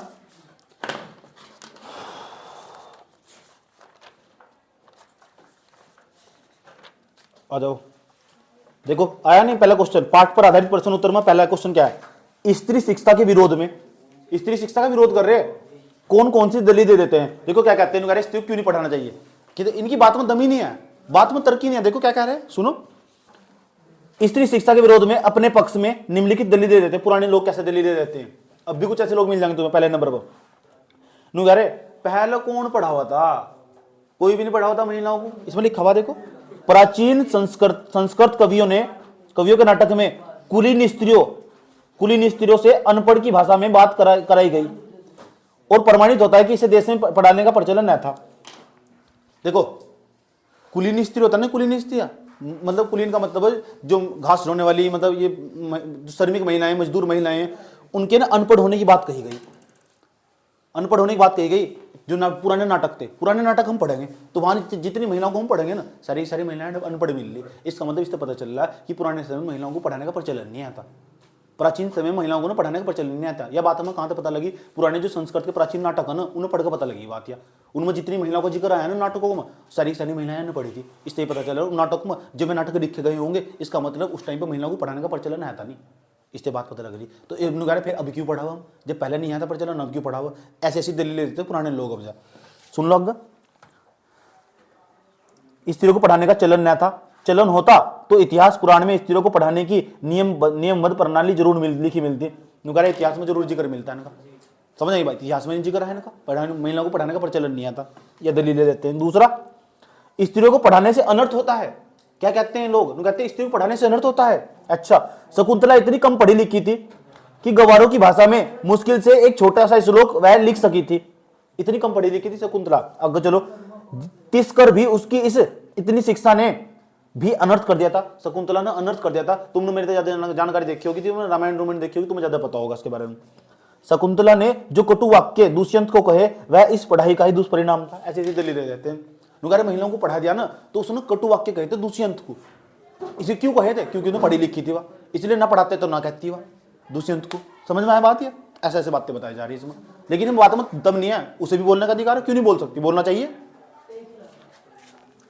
तीसरी बात, जिस भाषा में शकुंतला ने श्लोक रचा वह अनपढ़ों की भाषा थी। अतएव नागरिकों की भाषा की बात दूर रही, अनपढ़ गवारों की भाषा पढ़ाना स्त्रियों को बर्बाद करना है। अगर भाई ना स्त्रियों को पढ़ाओगे ना तो बर्बाद कर देगा। जैसा दुष्यंत को कटु वाक्य कहे थे, किसने कहे थे? शकुंतला ने। क्यों कहे थे? क्योंकि वह पढ़ी लिखी थी, थोड़ी सी पढ़ी लिखी, कम पढ़ी लिखी थी, लेकिन जो श्लोक लिखा उसने ना वो ना जो श्लोक उसका बहुत गहरा प्रभाव पड़ा, अनर्थ कर दिया स्त्रियों को पढ़ाकर। ऐसे ऐसे दलील लेके तुम्हें इस बात में कोई दम लगा? इस बात में कोई दम है? इसमें कोई दम नहीं है। पहली बात को पूछा, स्त्री को जो स्त्री शिक्षा के विरोधी वे कौन कौन सी दलीलें देते हैं? पहले नंबर पर बता क्या कहते हैं? वो कहते हैं स्त्रियों को पढ़ाने से अनर्थ होते हैं। जो प्राचीन संस्कृत के नाटक थे ना उसमें स्त्रियों को पढ़ाने का चलन नहीं आया था, इसलिए इन्हें भी पढ़ाना चाहिए। पहली दलील यह होगी। दूसरी दलील क्या थी? स्त्रियों को पढ़ाने से ना अनर्थ होते हैं। दूसरे नंबर पर जैसे शकुंतला इतनी कम पढ़ी लिखी थी, उसने दूसरे अंत को कटु वाक्य कहे थे, अगर ना पढ़ाते तो ऐसा ना होता। तीसरे नंबर पर क्या खास बात है? तीसरे नंबर पर हो शकुंतला ने इतिहास वो श्लोक रचा था ना, वो गवारों की भाषा में था। कौन सी भाषा में? गवारों की भाषा में थी, इसलिए अनर्थ होगा, इसलिए पढ़ाना नहीं चाहिए। 2-3 पॉइंट लिख के आगे बढ़ के पक्का आता है क्वेश्चन, याद रखना बात। अगला क्वेश्चन, अब जो निबंधकार है जिन्होंने निबंध लिखा, पूरा लेसन लिखा, निबंधकार जिन्होंने पूरा निबंध लिखा, वो क्या कहना चाह रहा? उसका पक्ष क्या है? निबंधकार का पक्ष क्या है? वो तो स्त्री शिक्षा के पक्ष में ना, जो पूरा का पूरा निबंध लिख रहा है। महावीर प्रसाद द्विवेदी ने लिखा हो, वो क्या कहना चाह रहे? वो कहना चाह रहे नहीं स्त्रियों को पढ़ाना चाहिए। क्यों पढ़ाना चाहिए? देखो क्या कह रहे। निबंधकार स्त्रियों के शिक्षा, स्त्री शिक्षा के प्रबल पक्षधर है। प्रबल पक्षधर का मतलब मैं तो भाई इसके पक्ष में हूं, पढ़ाना चाहिए। पूछा क्यों? वे लिखते हैं पढ़ने लिखने में स्वयं कोई ऐसी बात नहीं जिसमें अनर्थ हो सके। यह बात सही है, पढ़ने लिखने में ऐसी कोई बात नहीं है जो अनर्थ हो। दूसरे नंबर पर अनर्थ का बीज उसमें हरगिज नहीं है। अनर्थ का तो मतलब ही नहीं बैठता। अनर्थ पुरुषों से भी तो होता है, अनपढ़ हो चाहे पढ़े लिखे हो। अनर्थ दुराचार और पापाचार के कारण ही होते हैं। अच्छा, और व्यक्ति विशेष का चाल चलन देखकर जाने भी जा सकते हैं। अतएव स्त्रियों को अवश्य पढ़ाना चाहिए। तो कह रहा है जो अनर्थ हो ना, ठीक, वो स्थितियों के हिसाब से हो। जैसी कंडीशन होगी, जब दुष्यंत को कटु वाक्य कहे तो कटु वाक्य, जो दुष्यंत को कटु वाक्य की ऐसी स्थिति बन गई होगी। समझ में आई बात? या अगर पुरुषों को पढ़ा दिया, यहाँ कौन सा अच्छा काम कर रहे हैं? मैं देखता हूँ पढ़े लिखे, मैं मेट्रो ट्रेन में सफर कर रहा था दिल्ली के अंदर मेट्रो ट्रेन में सफर कर रहा था, और वहां साइड में पता क्या हुआ था? एक महिला नीचे बैठकर, कुछ बहुत सारे लड़के थे तैयारी करने जा रहे राजेंद्र नगर में, और ऐसे करके बैठ कर पढ़ रहे, कान में ईयरफोन लगा रखी, पूरी सीट भरी भरी पड़ी। एक महिला नीचे बैठकर अपने बच्चे को दूध पिला रही। किसी की इतनी हिम्मत नहीं हुई, मैं भी वहीं खड़ा था, किसी की हिम्मत नहीं हुई उस महिला को उठाकर वहां साइड में बैठा कर सीट पर बैठा सके। ऐसे पढ़े लिखे होने का कोई फायदा नहीं है। ऐसे पढ़े लिखे होने का फायदा क्या? तुम गर्व के साथ सीट पर कस कर बैठ जाते हो। एक बूढ़ी महिला पूरा 10 किलोमीटर का सफर तय करके चलती खड़े होकर। ऐसे तुम्हारी बॉडी का क्या फायदा इसका? ऐसी जवानी निरर्थक, छोड़ दो ऐसी जवानी को आज। क्यों भाई? तब मुझे समझ में आया। तो फिर मैंने क्या करा, जो मैंने वहां साइड में बैठा हुआ था, मैंने कहा तुम्हारे पढ़े लिखे कोई फायदा नहीं है मेट्रो ट्रेन में। मैंने कहा इस पढ़ाई को आज ही छोड़ दो, बाद में जाकर भी तुम तैयारी करने के बाद तुम IAS बन गए, तुम्हें तो यही करना बाद में जाकर तो उनका भला करना। तुम बन ही नहीं सकते यार। क्यों बन जाओगे तुम? तुम्हारे अंदर वो क्वालिटी नहीं है, इसलिए नहीं तुम बन सकते। तुम बाद में तुम्हारा एम ही क्लियर नहीं, उद्देश्य क्लियर नहीं है, क्यों बन जाओगे तुम इससे सीट नहीं दे सकते। बस नजरें नू झुक गई उनकी सबकी। लड़कियां भी बैठी हुई थी वहां से। मैंने कहा तुम नालन तो तुम्हारी जिंदगी पे यार, ऐसी पढ़ाई का कोई फायदा नहीं है तो तुम एक महिला को सीट नहीं दे सकते। वर्ध महिला 40-45 साल के आसपास उसकी उम्र होगी, अपने छोटे बच्चे को दूध पिला रहे भाई बैठ कर, नीचे बैठ कर ट्रेन में। समझ में आया बात? या वो हिलते डोलते सीट तक नहीं दी गई, तो ऐसी पढ़ाई का क्या फायदा? मैं सीट कोई मुझे पता लगा वर्ध व्यक्ति है, चाहे मैंने 50-150 रुपए का टिकट दे रखा, टाइम तो पहले सीट छोड़ दो, मैंने कहा आप बैठो पहले। समझ आई बात? या ऐसा होना चाहिए, हड्डी बड़ा होना चाहिए। ये क्या करें, सीट पर कस कर बैठेंगे, तुम्हारी हड्डी में दम नहीं रहा, सीट पर कस कर बैठेंगे, नहीं पहले मैं बैठूंगा। ये सोच का नतीजा, नजर की बात है। कौन बड़ा कौन छोटा, ये तो सब नजर की बात है। आए समझ में? बस। और क्या पता नहीं के कारण हमें खाना मिल रहा हो, अच्छा उनकी दुआएं काम करती हो। क्यों भाई? जितनी हो सके ना दुआ कमा लो बस, हर जगह तक जितनी दुआएं हो सके कमा लो हर जगह तक, यही साथ जाएगा और कुछ नहीं साथ जाता। 2 दिन की जिंदगी, 2 दिन का मेला, दिन दिखाई देगा यहाँ झमेला, फिर भी इंसान अकेला।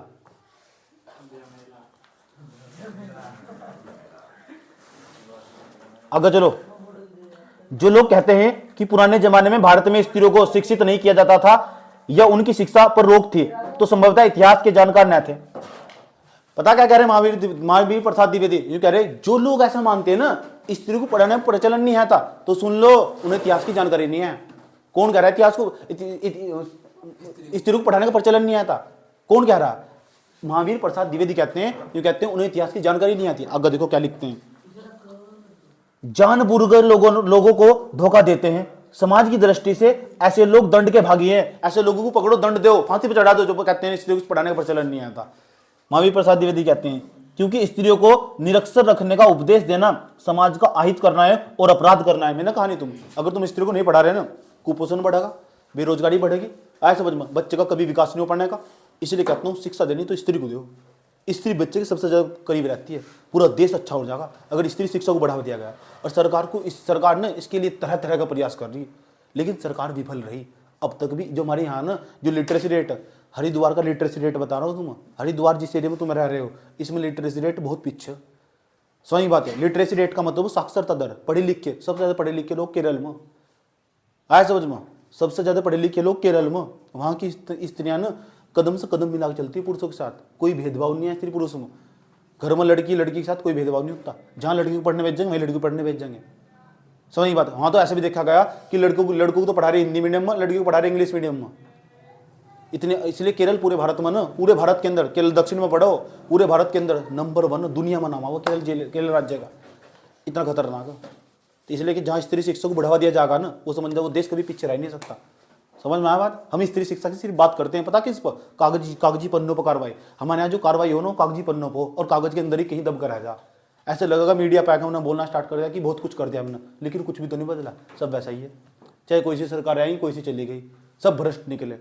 समझ में आई बात? या किसी ने कोई कुछ भी काम नहीं करा। समझ बात है? बेटी बचाओ बेटी पढ़ाओ का नारा देकर हम आगे बढ़ गए, वहाँ उन पर लट तोड़ रखा है देहरादून में, चलो भागो यहाँ से। समझ ही बात है? तो कहीं की बेटी पढ़ाओ, कहीं की बेटी बचाओ, नारा देने तो थोड़ा ही कुछ हो रहा है। काम करना पड़ेगा, ग्रास रूट लेवल पर जाकर देखना पड़ेगा। आओ हमारे गांव में चक्कर लगाओ, कितने लोग, कितनी लड़कियां जो घर से बाहर नहीं निकलती पढ़ने के बिना, पढ़ाई रोक दी गई, शादी बन, चलो आगे शादी पर लगा दिया गया उन्हें। अच्छी एजुकेशन की कमी हमारे यहाँ से आया समझ में। और ये तो चलो हमारा गांव तो इतना डेवलप भी है, जाओ यूपी के किसी गांव में कच्चे कच्चे घर दिखाई देंगे, बच्चे वहाँ खेलते हुए, नालियों के पास पूरा कुपोषण ही कुपोषण, चारों तरफ पोलिया ही पोलिया मारा पड़ा हुआ, टीबी ही टीबी बच्चों को, गंदी बस्ती नाला, वहाँ उनका डेवलपमेंट हो रहा है। कैसे तरक्की कर लगा दें? अभी बहुत कुछ है, अभी बहुत कुछ बदलना बाकी है, बदलेगी, लेकिन एक दिन तस्वीर जरूर बदलेगी। समझ नहीं? बदल चुका है, पता कहाँ बदला? सब कागजों में सब सही चल रहा है। हाँ, कागजों में सब सही है। तुम क्या लग रहा है, तुम फेल हो जाओगे? गवर्नमेंट के पास है ना, गवर्नमेंट को रिकॉर्ड चाहिए। उत्तराखंड की गवर्नमेंट को अपना रिकॉर्ड खराब नहीं करना, इसलिए 20-20 नंबर का प्रैक्टिकल डाला ताकि तुम फेल ना हो। हिंदी में प्रैक्टिकल की जरूरत क्या थी? और क्या सीखा तुम्हें प्रैक्टिकल? तो जरा दे करे मुझे इंग्लिश में। तुम भी तो फॉर्मेलिटी पूरी कर रहे, सीखा क्या तुमने प्रैक्टिकल? दोस्तों जानबूझ कर डाला ताकि हम बच्चों को फेल ना करवाओ। अगर फेल कर दिया तो इन्हें रिकॉर्ड बेकार जाएगा, और रिकॉर्ड बेकार जाएगा फिर उत्तराखंड का नाम खराब होगा, उत्तराखंड का नाम खराब होगा तो देश खराब होगा। कागजी कार्रवाई चल रही नहीं चल रही? समझ गए?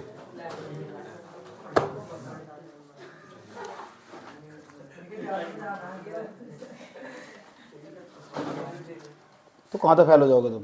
20-20 नंबर का प्रैक्टिकल दे दिया। 100 में तो जिसके हो उसे पास करना चाहिए। 100 में तो 50 नंबर आएंगे, 100 में 33 से पास करो। जापान में 50% नंबर चाहिए पास होने के लिए, 100 में तो 50% नंबर आएंगे तब पास होगा, पास माना जाएगा तब। एजुकेशन इस टाइप का ना इस तरह डेवलप कर रखा है, तो भाई बच्चे भी इस तरह मेहनत कर। भाई तुम पास होने के लिए तुम्हें 33 नंबर चाहिए 100 में, तो तुम अपने दिमाग में 33 का मेहनत करो।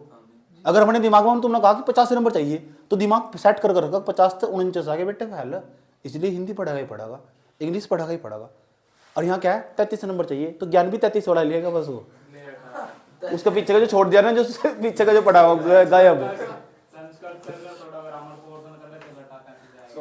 सो 3 दिन में हिंदी खत्म हो रही, 3 दिन में खत्म हो। इस लेसन पे एक दिन बहस हो, एक दिन तमीज से मैं पढ़ाता तो डिटेल से पढ़ाता, कहाँ कहाँ स्त्री शिक्षा का विकास हुआ, स्त्री शिक्षा के बारे में क्या क्या बताया गया, पूरा डेवलप करके सारा पढ़ाता मैं तुम्हें।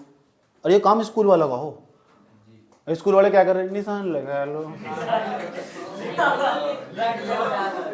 यहाँ नहीं, यहाँ तक लिख लो।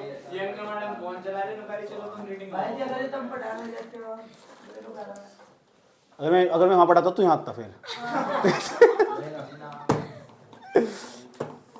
मैंने ये बात मैं गया था एक कॉलेज एंगर रुड़की में पढ़ा, 2-3 कॉलेजों में मैंने पढ़ाया, 3-4 दिन तो फालतू नहीं टिकता है। किसी के साथ यूँ कहते हैं सिस्टम के हिसाब से चलना पड़ेगा। मैंने कहा नहीं, सिस्टम मेरे हिसाब से चलेगा। मेरे पर क्या नहीं होता खेल खत्म बस। इसलिए मैं 2-3 दिन में निकल लूँ वहाँ से। टिकता नहीं मैं कहीं, टिकता कहीं भी नहीं टिकता मैं किसी। समझ गए ना, लेवल ही मैच नहीं होता। उन्होंने कर की इतनी सी पढ़ाई, इतनी सी, और यहाँ देखिए चट लगा पड़ा हुआ, अंतर नहीं होगा इसमें। यहाँ देखिए चट लगा पड़ा। अगला क्वेश्चन पाठ्य पुस्तक के प्रश्नोत्तर। पाठ्य पुस्तक के प्रश्नोत्तर में पहला क्वेश्चन बताओ। कुछ पुरातनपंथी लोग स्त्री शिक्षा के विरोधी थे। ये पुरातन पंथी का मतलब पुराने लोग जो पुरानी व्यवस्था को चलाना चाह रहे थे। हेलो बच्चों, इधर देखो। कुछ पुरातन पंथी लोग थे, स्त्री शिक्षा के विरोधी थे। जो द्विवेदी जी ने क्या क्या तर्क देकर स्त्री शिक्षा का समर्थन करा, द्विवेदी ने उतार दिया। द्विवेदी जी ने, महावीर प्रसाद द्विवेदी जी, उन्होंने उतार दिए भूत इनके। एक तरफ एक पक्ष खड़ा हुआ, नुकारे स्त्रियों को पढ़ाएंगे हम, तो वे अपने तर्क दे रहे। अब जब द्विवेदी जी थे, महावीर प्रसाद द्विवेदी जी, जब इन्होंने बोलना स्टार्ट करा, मतलब इन्होंने लिखना स्टार्ट करा, तो इन्होंने कुछ अपने आर्गुमेंट दिए, तर्क दिए, बात बताई। सुनो, इसलिए पढ़ाना चाहिए स्त्री शिक्षा को, स्त्रियों को इसलिए पढ़ाना चाहिए, स्त्रियों को शिक्षा देनी चाहिए। क्यों देनी चाहिए स्त्रियों को शिक्षा? इसलिए देनी चाहिए। अब बता रहे कौन कौन से तर्क। अब महावीर प्रसाद द्विवेदी जी बता रहे अपनी बातों में, जो स्त्री शिक्षा के विरोध में खड़े हुए थे ना, उन्हें जवाब दे रहे। सुनो मेरी बात ध्यान लगाएगा, आँख खोल को सुन लो। कौन कह रहा है? महावीर प्रसाद द्विवेदी जी। क्यों पढ़ाना चाहिए? अब आ जाओ क्या कह रहे। पहले नंबर पर, नाटकों में स्त्रियों का प्राकृत भाषा बोलना अनपढ़ होने का प्रमाण नहीं है। प्राकृत भाषा ना ऐसी भाषा, देसी भाषा, उठाया बोल दिया। बहुत सारे नाटक थे उसमें महिलाएं संस्कृत नहीं बोल रही थी, और संस्कृत नहीं बोल रहे थे ना, संस्कृत नहीं बोल रहे थे तो प्राकृत भाषा बोल रहे थे। प्राकृत भाषा वो बोल रहा था जो कभी लिख नहीं सका था।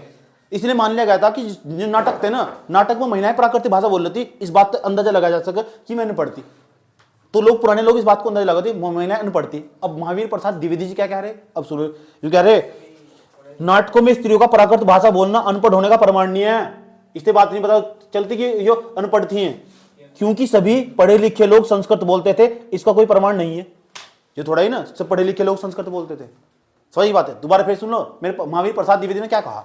लोग क्या कह रहे, जो स्त्री शिक्षा को पढ़ाना नहीं चाह रहे, स्त्री शिक्षा को बढ़ावा नहीं देना चाह रहे, या स्त्री को पढ़ाना नहीं चाह रहे, वे क्या कह रहे? यूं कह रहे कि जो स्त्रियां थी ना, पुराने नाटक थे, जो पुराने नाटकों में जो महिलाएं थी वे प्राकृत भाषा बोलती थी, और प्राकृत भाषा बोल लोग अनपढ़ भाषा, जो ठेठ गवार की भाषा से पढ़ा लिखा नहीं आता।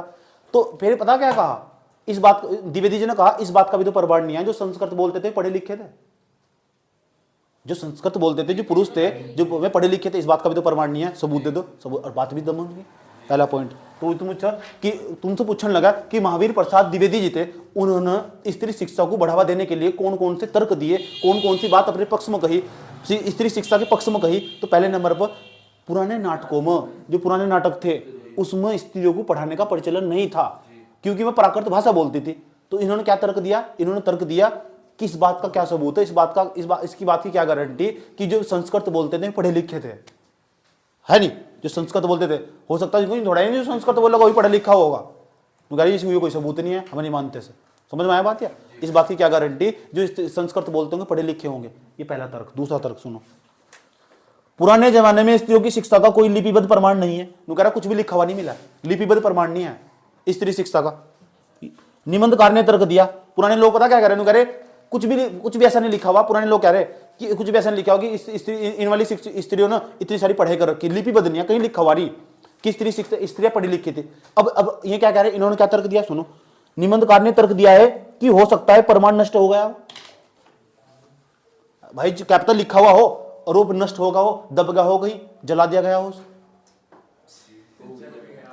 हो सकता। ठीक बात तो दम दो तर्क दे देते ना। पहले नंबर पहला तर्क सुन लो, ध्यान लगेगा। महावीर प्रसाद द्विवेदी ने पहला तर्क दिया, कह रहे जो इसकी बात की क्या गारंटी जो संस्कृति को उल्लंघन नहीं पढ़े लिखे होंगे। और दूसरे नंबर पर हो सकता है जो प्रमाण था, प्रमाण लिपिबद्ध जो ज्ञान था वो नष्ट होगा, जल गया हो, फिर क्या करोगे तुम? किसके घर में डूब कर मरोगे? बात में तो दमो महावीर प्रसाद द्विवेदी। तीसरा, विश्वरा, शीला, विज्जा, अत्रि की पत्नी, ये बहुत सारी स्त्रियों का नाम दिया है ना। गार्गी, मंडन मिश्रा की पत्नी आदि का उदाहरण देकर द्विवेदी जी ने तर्क प्रस्तुत किया कि ये सभी स्त्रियां शिक्षित थी। बहुत सारी स्त्रियों का नाम बताया, गार्गी का नाम तो याद ही रहेगा, है नहीं? तो द्विवेदी जी ने बहुत सारी स्त्रियों का नाम बताया। शीला का नाम याद रहेगा, शीला, गार्गी, शीला, विज्जा, शीला, बहुत सारी स्त्रियों का नाम बताया। तो इतिहास में सारी महिलाएं पढ़ी लिखी थी। अब बताओ किसके घर में पढ़ोगे तुम जाकर? इसलिए स्त्रियों को क्या करना चाहिए? पढ़ाना चाहिए। समझ में आया बात? या शकुंतला और साध्वी सीता निचारा रुक्मणी का उदाहरण देकर द्विवेदी जी ने स्त्री शिक्षा को अनर्थ बताने वाले को प्रहार करते हुए स्त्री शिक्षा पर बल दिया है। साफ कह दिया स्त्रियों को पढ़ाना ही होगा तुम। ये महावीर प्रसाद द्विवेदी जी, पढ़ लोगे, दिक्कत नहीं तक। पढ़ाना चाहिए स्त्रियों को, स्त्रियां पढ़ेगी देश बढ़ेगा, ये मेरा नारा। स्त्री अगर पढ़ेगी ना तो देश बढ़ेगा, पक्की बात है। वो कैसे बढ़ेगा तुम पता लग चुका। बच्चे का जो लालन पालन पोषण हो ना, वो कौन करती? माताएं। माता ही पढ़ी लिखी नहीं है, माता को ही नहीं पता इसको कुपोषण के समय को क्या क्या दवाइयां देनी, उसको निमोनिया होगा तो क्या क्या देना, तो फिर कैसे विकास हो जाएगा देश का? लास्ट क्वेश्चन है इस लेसन का, लास्ट क्वेश्चन है, ये पक्का 100% कई बार पेपर में हो। स्त्रियों को पढ़ाने से अनर्थ होते हैं, कुतर्कवादियों को इस दलील का खंडन द्विवेदी ने कैसे किया? यही समझाया मैंने अभी कि द्विवेदी ने इसका खंडन कैसे करा। आ जाओ समझ लो, दोबारा फिर समझ लो। यह निबंधकार ने स्त्री शिक्षा का पक्ष क्या कहकर किया है, यही क्वेश्चन है।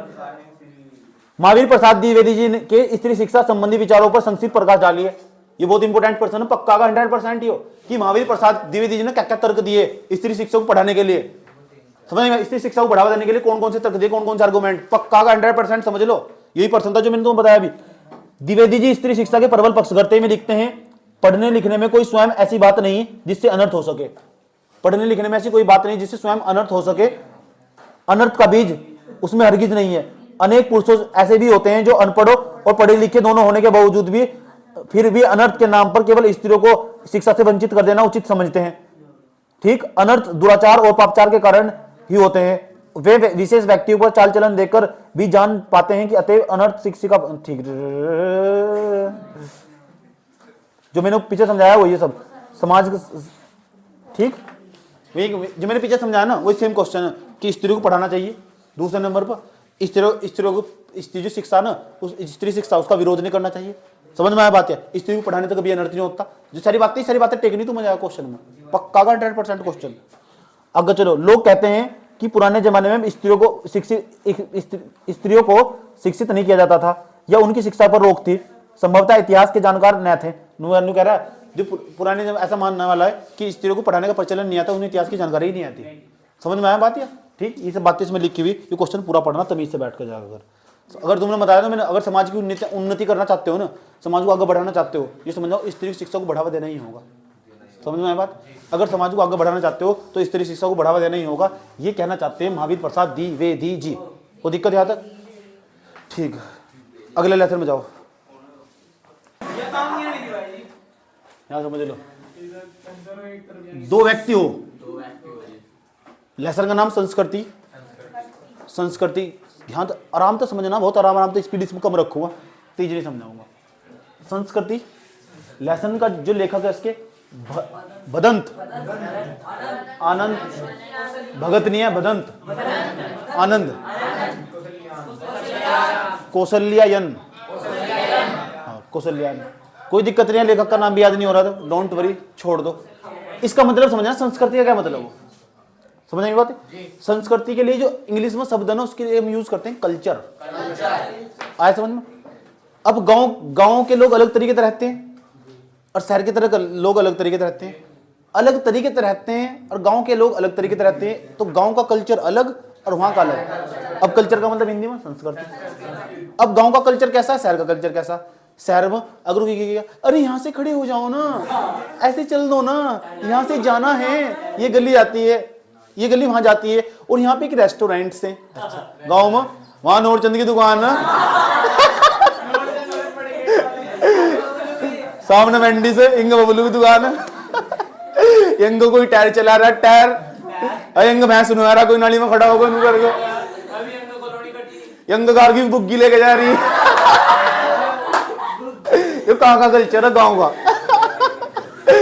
और बुग्गी में ही भर रखा है। चुप हो जाओ, बातें करो। तो ये कहाँ का समझ नहीं। और ये सुशील का क्या कर रहा है, ये टायर चला रहा है, साइकिल का टायर चला रहा है। अरे पप्पा ने बता क्या कर रहा है, चप्पल का काट के पहिया बना के चला रहा है। ये कहाँ का कल्चर है गाँव का।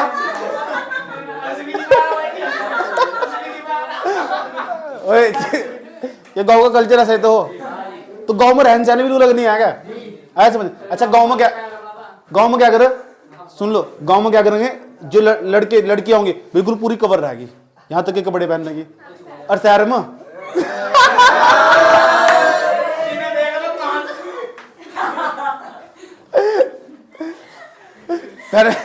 मेरे गांव में किसी महिला को दिख जाना शहरी वाली लड़कियां तो पता क्या बोलोगी, वो तेरा कपड़ा की मीटर में बन जाएगा, तेरा सूट की मीटर में बन जाएगा।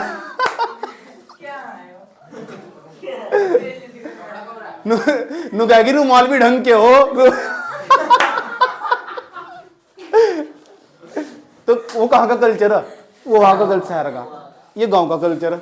और गांव में इस तरह कोई कपड़े पहन लेना तो तह तह का मैल लगे, तह तह का मैल लगे, कहते तो घर से जूते बजने स्टार्ट होंगे।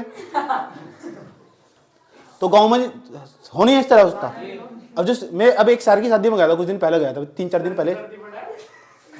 संस्कृत तो पढ़ा रहा है, कल्चर नहीं आ गया वो, ये तो कल्चर है, शहर का कल्चर ही हो, गांव का कल्चर ही हो। अभी देख, चुप हो जाओ। अब शहर में शादी में गया था मैं, अब शादी थी रात की, और रात में क्या हो, ठंड धीरे धीरे होनी स्टार्ट हो जा। अभी तो इतनी ठंड नहीं हो रही, धीरे धीरे होनी स्टार्ट हो जा, बाद में जाएगा। तो उसमें गांव के भी आ रखे थे। तो ये मेरी खास बात है, मैं तुरंत देख के पहचान लूं पक्का गांव का है शहर का, क्योंकि मुझे सारा कल्चर पता रहा। अगर नीचे से लेकर ऊपर तक मामला पूरा तेरे कवर होगा तो पक्की बात है गांव की। अगर समझ नहीं बात, अगर बीच में शॉर्टकट में आ रखा है ना,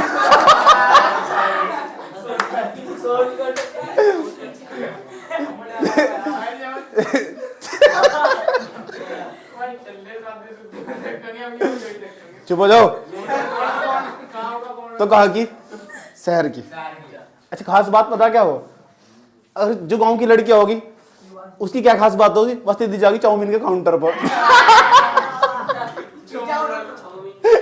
और कहीं जाने की है। मैंने कहा चाउमीन नहीं तो रवि की दुकान पर ले लो ना। बात सुनो। और जो सिटी की लड़की होगी ना, वे जाती सीधी खड़े बन जाने की, सही बात नहीं। मैं पहले थोड़ा थोड़ा घूमूंगी और एक्टिंग दिखाऊंगी, सेल्फी लेगी मैं खड़ी होगी। ये कल्चर हो उनका, समझ आई बात। क्या बड़ी से जगह देखेगी फोटो फाटो वाली, बिल्कुल भी समझ में आया बात। क्या और थोड़े एक दूसरे को कहेगी, शीशा उनके साथ साथ चलता रहा। शीशा कौन हो, जिसकी बराबर में चल रही हो शीशा हो, तो पूछे यहाँ ठीक हो रहा, यहाँ तो ठीक हो रहा, ऐसे करके। ये पहचान हो लड़कियों की, शहर वाली लड़कियों की। और जो गाँव की लड़कियां क्या करेगी, ना कहीं जाने कपड़े पहन के जागी, इतने मुंह पाटा लगा के जागी।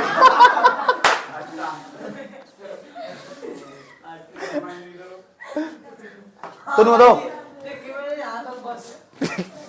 चुप हो जाओ, बात करो बिल्कुल भी। तो गांव का कल्चर और शहर का कल्चर समझ में आया। ये गांव का कल्चर है। तो कल्चर को हम हिंदी में कहते हैं संस्कृति। अच्छा, गांव की संस्कृति और शहर की संस्कृति में बहुत अंतर, बहुत ज्यादा अंतर। एक तो भाषा का अंतर आ जाएगा। ऐसे जो मैंने बताया, कल में चला गया, कोली में चला गया, क्यों कह रही आपका नाम क्या है? कोली में मैडम मुझे रिसेप्शन बैठी थी, आपका नाम क्या है? मैंने कहा मैंने जिस बच्चे का एडमिशन करवाया उस बच्चे का नाम पूछो, समझ में आती है स्टाइल पूछो। दूसरे नंबर पर क्यों कह रही नहीं आप अपना नाम बताओ ना।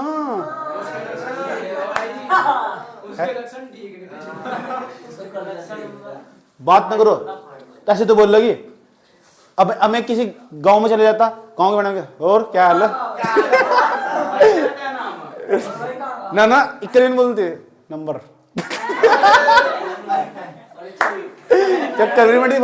टाइम नहीं है, नंबर से नंबर। समझ में आया? अब बात ना करो बिल्कुल भी, अब ध्यान तो सुन लेना ध्यान से। दो शब्द मेरे पास आने वाले, संस्कृति समझ में आई?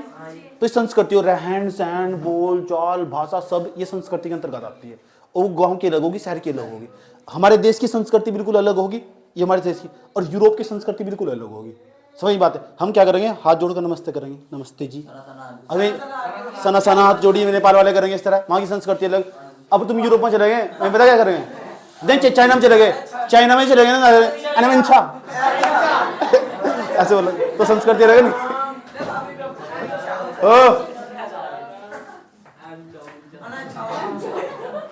दूसरे नंबर पर अगर तुम चले गए, सुन लो, अगर तुम अलग अलग देश में जाओगे उनकी संस्कृति अलग अलग होगी, तो और जगह की संस्कृति अलग अलग होगी। जैसे हमारे देखें तो यूपी का देख लो तुम, उत्तराखंड की यूपी की संस्कृति बिल्कुल अलग है। उत्तराखंड वाले जो क्या हाल है, खड़ी भाषा इनकी जो भाषा खड़ी भाषा, इस खड़ी बोली बोलते हैं, जो हम बोलते हैं ना भाषा नहीं है कोई, वो खड़ी बोली हुआ ऐसा लगा लट मार रहे हो किसी को। अभी कैसे बोल लेंगे, नहीं मेरे पेट में दर्द हो रही है, ऐसे लहर देकर बोल लेंगे नीचे।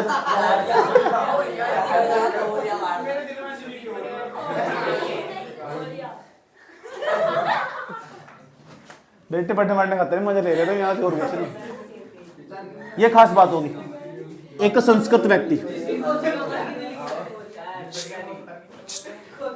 एक संस्कृत व्यक्ति, एक सभ्य व्यक्ति हो, तो देखते हैं हम दो वर्ड समझने में अभी हम, एक तो सभ्य व्यक्ति, एक को संस्कृत व्यक्ति। कौन से व्यक्ति को हम सभ्य व्यक्ति कह सकते हैं, कौन से व्यक्ति को हम संस्कृत व्यक्ति कह सकते हैं, क्वेश्चन पेपर में पूछा हुआ, समझ ये बात है। और तुम बताना मैं सभ्य व्यक्ति हूँ संस्कृत व्यक्ति हूँ, ध्यान तो सुनना चाहिए तरीके से, ठीक। फिर अपने बारे में सोचना कि क्या तुम सभ्य व्यक्ति हो संस्कृत व्यक्ति हो। दो प्रकार के इंसान हो पूरी दुनिया में कहीं भी, एक तो हो सभ्य व्यक्ति, संस्कृत व्यक्ति, संस्कृत व्यक्ति। दो व्यक्ति के बारे में समझना जरूरी तुम, अगर समझेंगे ना तो बड़े समझ जाओगे। संस्कृत व्यक्ति और दूसरे नंबर का जो व्यक्ति होगा, दो पीस मिलेंगे पूरी दुनिया में, जितने भी लोग हैं ना पूरी दुनिया में जितने भी लोग, वे दो प्रकार के पीस में बांट लो। एक तो हो सकता हो संस्कृत व्यक्ति होगा, और संस्कृत नहीं होगा सभ्य व्यक्ति होगा। सभ्य व्यक्ति, तो व्यक्ति दो प्रकार के हो सके। सभ्य व्यक्ति अब देखेंगे तुम कौन सी कैटेगरी में होगे, समझे? मान ध्यान तो सुनना अच्छे तरीके से। अब फिर देखेंगे मैं कौन सी कैटेगरी में आऊंगा। अगर किसी व्यक्ति के द्वारा, ध्यान से, कोई भी व्यक्ति पूरी दुनिया में, अगर उसके व्यक्ति के द्वारा कुछ ऐसी खोज करी गई आज तक जो किसी ने नहीं करी, पहली बार उसने वह खोज करी। जैसे न्यूटन गुरुत्वाकर्षण बल की खोज सबसे पहले किसने करी, न्यूटन ने। तो इसका मतलब न्यूटन संस्कृत व्यक्ति है, वो सभ्य व्यक्ति नहीं है। और दूसरे कुछ व्यक्ति ऐसे हो, मान लो एक व्यक्ति उन्होंने नौकरी प्राप्त कर ली, नौकरी प्राप्त करी अपने बलबूते पर, किसी और की सहायता नहीं। और दूसरा व्यक्ति ऐसा, उसके पापा की डेथ हो गई थी किसी कारण में, उसकी नौकरी उसे मिलेगी, वो सभ्य व्यक्ति, जो सभ्यता तो मिलता है रहा, वो सभ्य व्यक्ति होगा। और जो दूसरे नंबर पर हमने खुद अपने आप मूल तरीके से प्राप्त करा, जड़ हमारी वही थी, समझ बात है, हमने खुद अपनी मेहनत के बलबूते पर प्राप्त करा, वो संस्कृत व्यक्ति। मैंने जो ट्यूशन बैठे हुए तुम, ये ट्यूशन खुद खड़ा करा, मैंने किसी के बलबूते पे नहीं खड़ा करा। इतने साल तो मैं खुद पढ़ा रहा हूँ, अकेला मैंने खुद पढ़ा, तो मैं संस्कृत व्यक्ति मांगूंगा, सभ्य व्यक्ति। संस्कृत जो व्यक्ति हो और जो सभ्य व्यक्ति हो, दोनों में बहुत अंतर हो, समझ में बात, ये भी हमें समझना। हल्का हल्का तो समझ में आ चुका, आए समझ में। अब तुम अपनी तुलना करा, क्या तुमने ऐसा कोई काम करा कि तुम्हें संस्कृत व्यक्ति में रखूं मैं अभी तक, ऐसे? हाँ बताए, कमला पसंद दिखाया होगा तो वो भी तेरे बना भी नहीं खाया ना, वो भी दूसरों को देख कर खाया, सभ्यता तो मिला नहीं, तो तभी तू सभ्य व्यक्ति में यहाँ का। और बताओ पुराना माने मजाक करता हूँ यार, दिल बन लेना चाहिए बिल्कुल। ये तो सबको कहता रहता है। और बताओ कोई एक कारण बता दो मैं तुम संस्कृत व्यक्ति में रखूं। लड़कियां ही बताइए हम तो करा गा देना सही बात। हाँ वो भी सुन ला अभी तो ये जो लड़कियां पटाने का तरीका सीखा है ये पड़ोसियों से सीखा होगा नहीं, सीखा होगा नहीं तो तभी सभ्य व्यक्ति में आगा।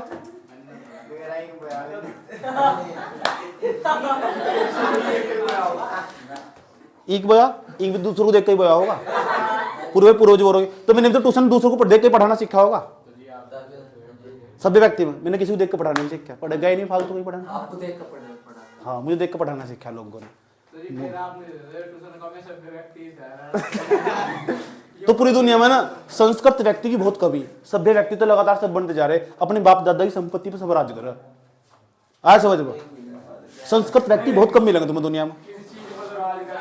ओए समझ में आया बात या? तो तुम कैसे व्यक्ति बनना चाहते हो?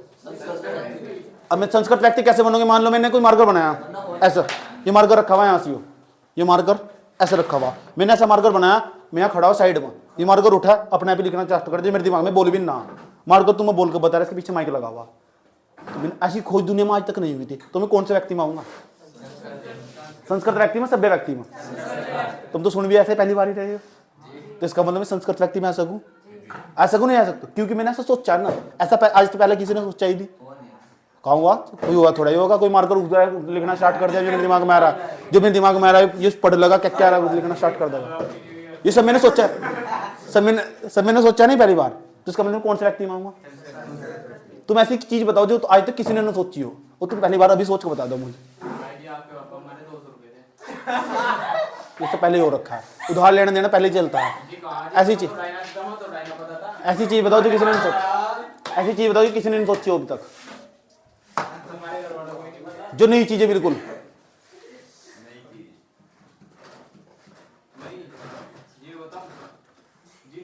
हाँ बिल्कुल एकदम नया, आज तक किसी ने सुना सोचा ही नहीं पहले।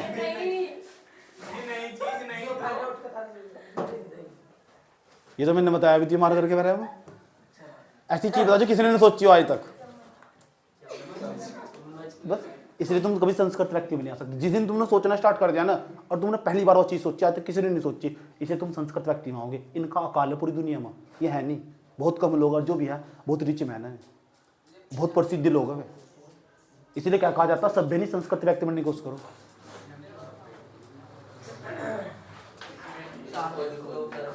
सोच नहीं सकते तुम? सोचो सोचो, सोच भी तो क्या रहे, एक छोटी की दूसरी आएगी।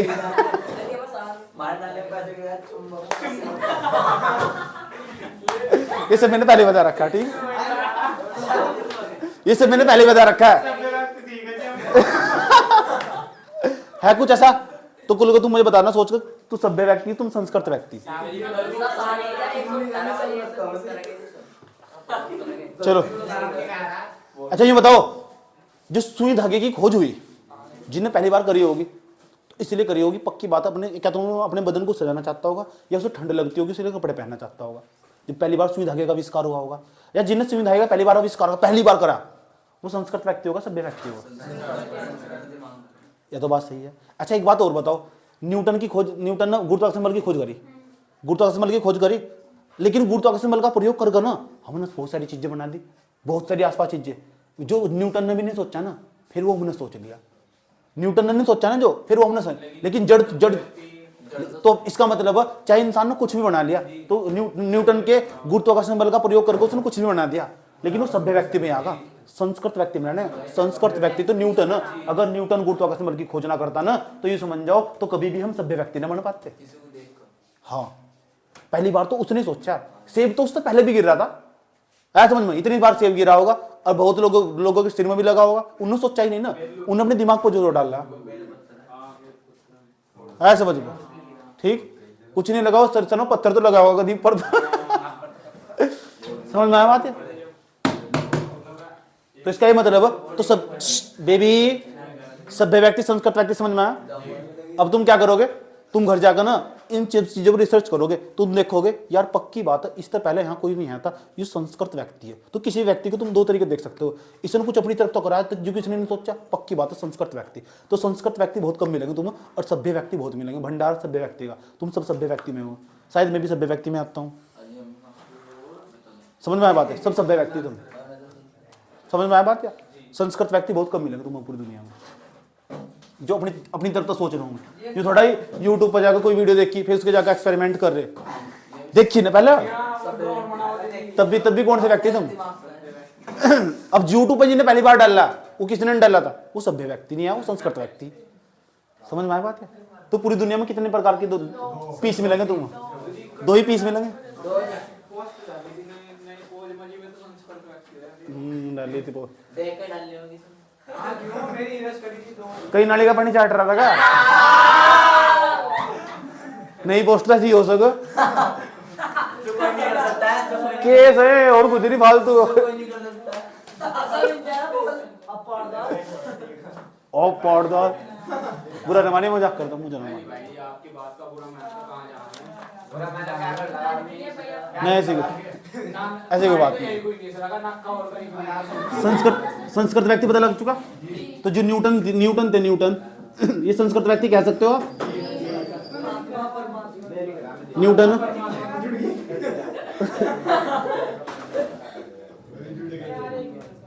जो न्यूटन का गुरुत्वाकर्षण बल था, गुरुत्वाकर्षण का जो नियम दिया,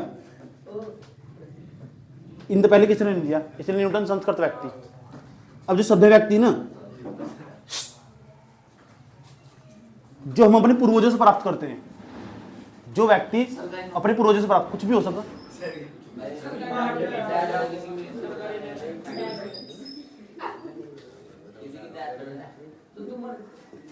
अब गाली देनी तुमने अपने पूर्वजों से सीखी। अगर मैं ना देते तुम भी ना देते। हाँ सभ्य व्यक्ति। तू गाली नहीं देता तो बिना गाली के बात भी नहीं करता।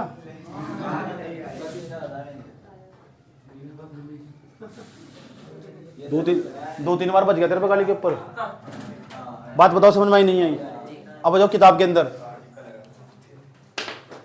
एक सभ्य पता लग चुका है, एक हो संस्कृति, एक हो सभ्यता। इसमें भी अंतर समझेंगे कि सभ्यता क्या हो, संस्कृति क्या हो। सभ्यता हम अपने पूर्वजों से प्राप्त करते हैं, और जो संस्कृति है वो अलग प्रकार की हो। समझ में आई बात है। कल्चर में पहले समझा चुका संस्कृति का मतलब। ठीक, अब क्वेश्चन समझेंगे, क्वेश्चन क्या कह रहा।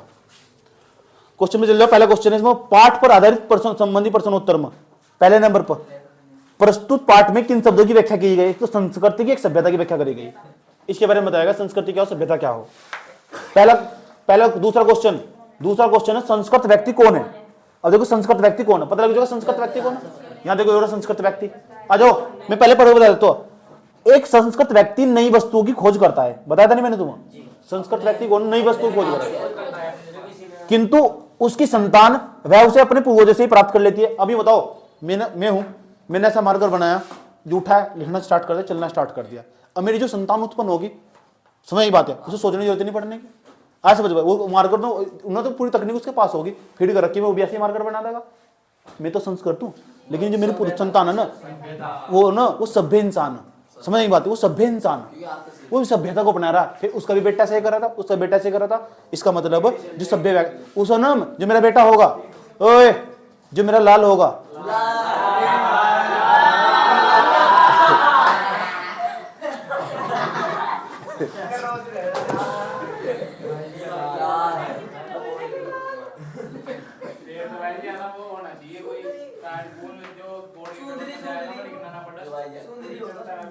कुछ भी होगा, जो भी होगा यार, इतना सुंदर नहीं आना मैं यार।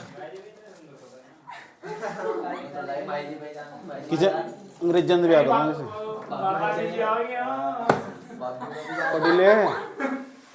चले। अपने पूर्वजों से प्राप्त करता है। अगर लिखो, जिस व्यक्ति की बुद्धि ने अथवा उसकी विवेक ने किसी भी नए तथ्य को खोजा है। कोई व्यक्ति, उसकी बुद्धि न, उसके विवेक न, अपनी बुद्धि के बल पर, अपने विवेक के बल पर उन्हें नई वस्तु खोजा, अपनी बुद्धि का इस्तेमाल करा, तो वो व्यक्ति संस्कृत व्यक्ति। समझ बात है, वो नई वस्तु खोज करेगा संस्कृत व्यक्ति। आज तक किसी ने उस वस्तु की खोज नहीं करी, संस्कृत व्यक्ति। पहली बार उसने वो सिस्टम डेवलप कर दिया, संस्कृत व्यक्ति। ठीक, आगे चलो। वह व्यक्ति ही वास्तविक संस्कृत व्यक्ति है, वो वास्तविक संस्कृत व्यक्ति है। और उसकी संतान जिसे पूर्वजों से सब कुछ प्राप्त हो चुका है, वह पूर्वजों की भांति सभ्यता से भले बन जाए, लेकिन संस्कृत व्यक्ति कभी नहीं बन सकता। वो मेरा बेटा ना, कभी भी उसको करा करा मिल रहा सब आया समझ में, लाल लोल कुछ नहीं है। जो एक वो ना छोटा नन्ना मुन्ना हो, तो नन्ना मुन्ना राई हो देश का, वो जिंदगी में खेल ली तेरी। सुन लो, पढ़ लो, पता लग चुका है। इतनी बात बताओ, समझ में नहीं आई? कोई दिक्कत यहां तक समझे? चलो, तो इसका मतलब सभ्य व्यक्ति पता लग चुका, संस्कृत व्यक्ति पता लग चुका। कोई दिक्कत यहां तक? जिंदगी में कभी भूलने के दो नहीं। रास्ते में ट्यूशन से बाहर निकल कोई भी मिला तो उसे देख के पहचान लो कौन सा। बात करते जाइए, उंगली करते जाइए। सभ्य संस्कृत, सभ्य संस्कृत। लेकिन नाम पाल के आप तो संस्कृत व्यक्ति हो।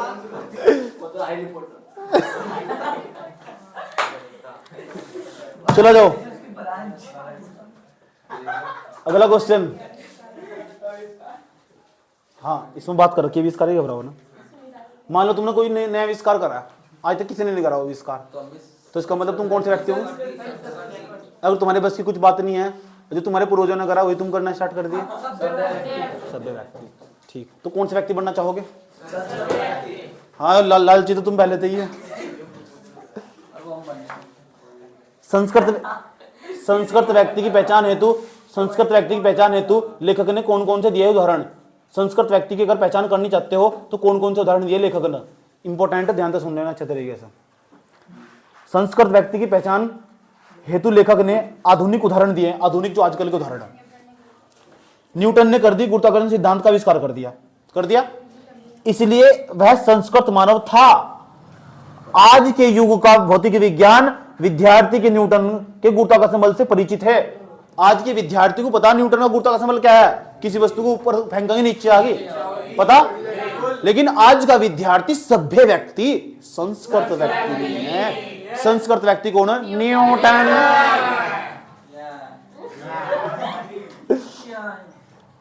लेकिन उसके साथ ही उसने और भी अनेक ज्ञान प्राप्त थे, शायद न्यूटन अपरिचित रहा हो। देखो, अब न्यूटन को क्या पता था, ये गुरुत्वाकर्षण बल का खोज करके धीरे धीरे आसमान को भी एरोप्लेन में उड़ा के ले जाएंगे, और वहां गुरुत्वाकर्षण बल भी काम नहीं करने का। किस तरीके से उड़ाना, अगर किसी वस्तु को तेज कर दिया तो गुरुत्वाकर्षण बल भी काम नहीं करने का। आज का विद्यार्थी उनको वो भी पता जो न्यूटन की नहीं पता था। आज के विद्यार्थी ज्यादा होशियार है, न्यूटन ज्यादा होशियार था? कुछ भी। आज का विद्यार्थी ज्यादा होशियार है। जब न्यूटन ज्यादा होशियार था, उसे उस पर एरोप्लेन उड़ाया गया, कुछ भी फालतू। तो आज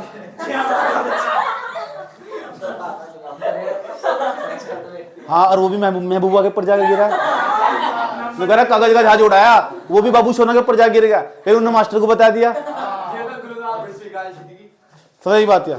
ऐसे मुर्गा बना रखा फिर वहां से।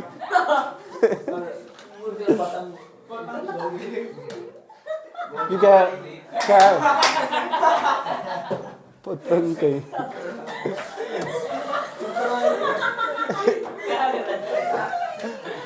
हालत मुंह में दांत नहीं है, पेट में हाथ नहीं है।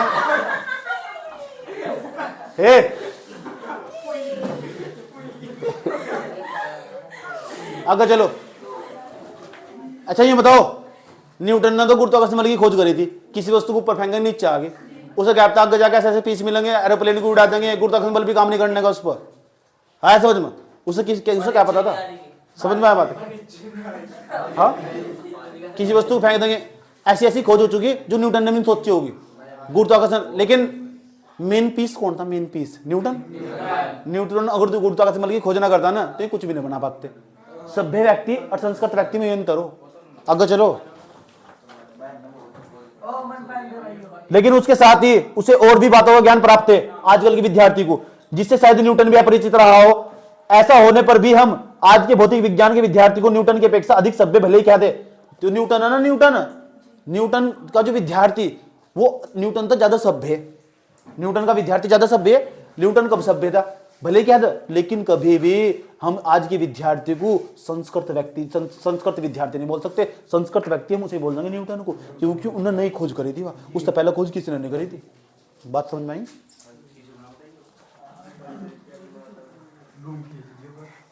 आज क्योंकि आज का विद्यार्थी गुरुत्वाकर्षण के ज्ञान का आविष्कार करता नहीं है, आज का विद्यार्थी गुरुत्वाकर्षण के विज्ञान का आविष्कार करता नहीं है, और न ही अतिरिक्त ज्ञान का आविष्कार करता है जो न्यूटन को था और उसे है और रहेगा। कौन? नहीं तो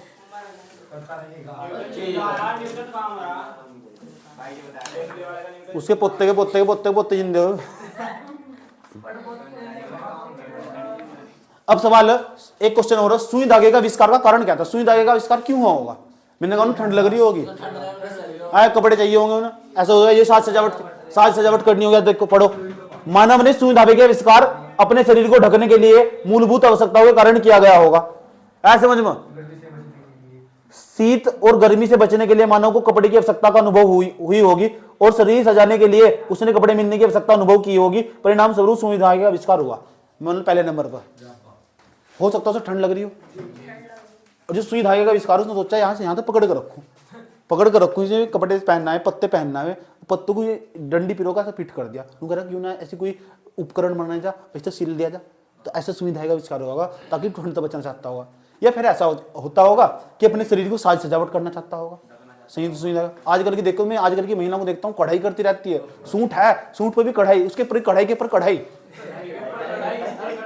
थाली। चुप हो जाओ, बात करो, जिंदगी में हलवा बननी है। ठीक है, अगला क्वेश्चन।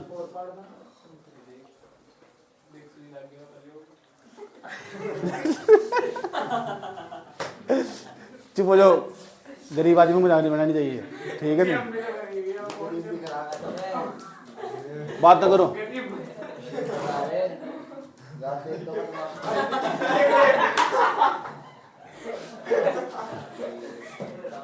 चले लास्ट क्वेश्चन,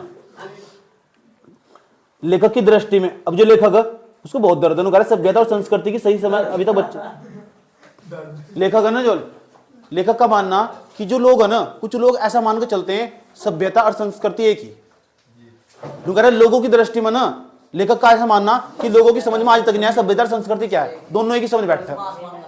समझ में बात है, लेकिन सभ्यता और संस्कृति में धरती आसमान का अंतर है। और सभ्यता ऐसी चीज है उसे हम पूर्वजों से लगातार प्राप्त करते आ रहे। संस्कृति बदल भी सकती है, संस्कृति बदल भी सकती है। मान लो ये गांव के लोग, इस शहर के लोग, मैं हूं, मैं यहाँ से उठकर ना कुछ दिन के लिए शहर में चला गया था, 2-3 साल में शहर में रहा, सिटी में। तो मेरी भाषा बिल्कुल इस तरह बहुत क्लीन हो चुकी थी, अधिकांश मैंने समय पहले ही गुजारा वहीं से, तो मेरी भाषा बहुत क्लीन हो चुकी थी। उनके साथ मैं घुल मिल चुका था, क्योंकि मैं उनकी संस्कृति मैंने बदल चुकी थी, मेरी संस्कृति बदल चुकी थी। ऐसे समझ। अब जो हमारी सभ्यता थी ना, सभ्यता, मैं पहले कैसे बोलता था वो मेरी सभ्यता थी, मेरे घर वाले जैसे बोलते थे ना, धीरे धीरे मैं भी ऐसे बोलता था। समझ नहीं बात, ये तुम्हारी जिस भाषा में बात कर रहा हूँ, समझ में, जिस भाषा में तुम्हें समझा रहा हूँ, ये मेरी संस्कृति नहीं है, ये मेरी सभ्यता मुझे प्राप्त हुई ना। मुझे इस समाज ने ऐसे ही बोलना सिखाया। जब मेरी बुआ मुझे खिला रही थी ना, तो कह रही चल परे को, तो मैं तुम्हें ऐसे ही कहता हूँ चल परे को। अगर मैं शहर में होता तो कैसे कहता इधर हो जाओ बेटा, ऐसे कर देते हैं, ऐसे हो जाता है, ऐसे तो शहर वाले, बस शहर वाले ऐसे तो हो। समझ में आया नहीं बात यार?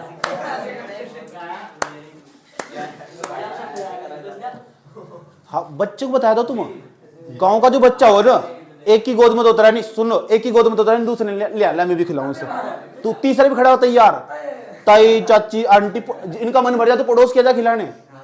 और शहर में पता क्या है, बच्चा माँ के ही पास आगा, कोई आ भी नहीं सकता, और उसको पता क्या है, वो बच्चा अकेला रहना सीख जा, और बड़ा रहकर बहुत अकेला रहा हो, और इतना अकेला रहा हो, अगर बाद में जाकर ना पड़े माँ बाप को भी छोड़ जाओ। प्रभाव पड़ा नहीं पड़ा?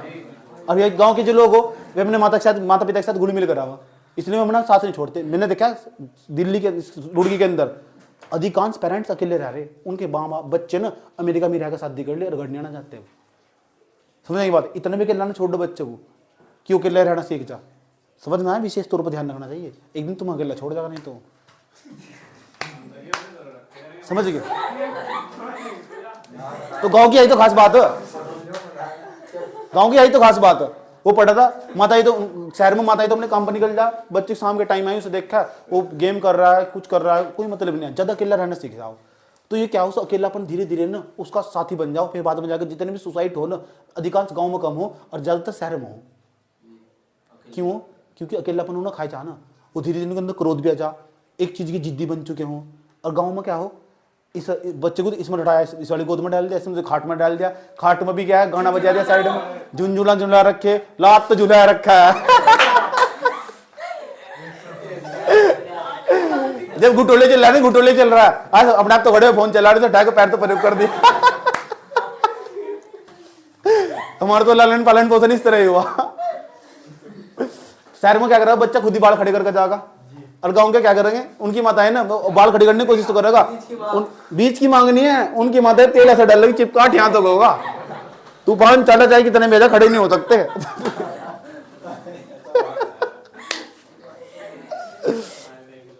और शहर के बच्चे क्या करें, स्कूटी पे जा रहे हैं, बाल भी खड़े खड़े आए समझ, आधी लड़की है पता है यहाँ यहाँ गिर के चलेगी, बाल ऐसा करके चलेगी, रास्ते में सुन लो, रास्ते में कोई लड़का आया ना, जब तक नहीं बाल खड़े करने कोई लड़का नहीं आया, और जैसे लड़का आया ना उन्होंने देखो उन्होंने करेगी।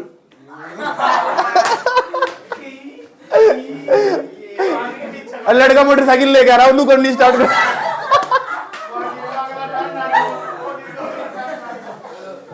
इतना ही काफी।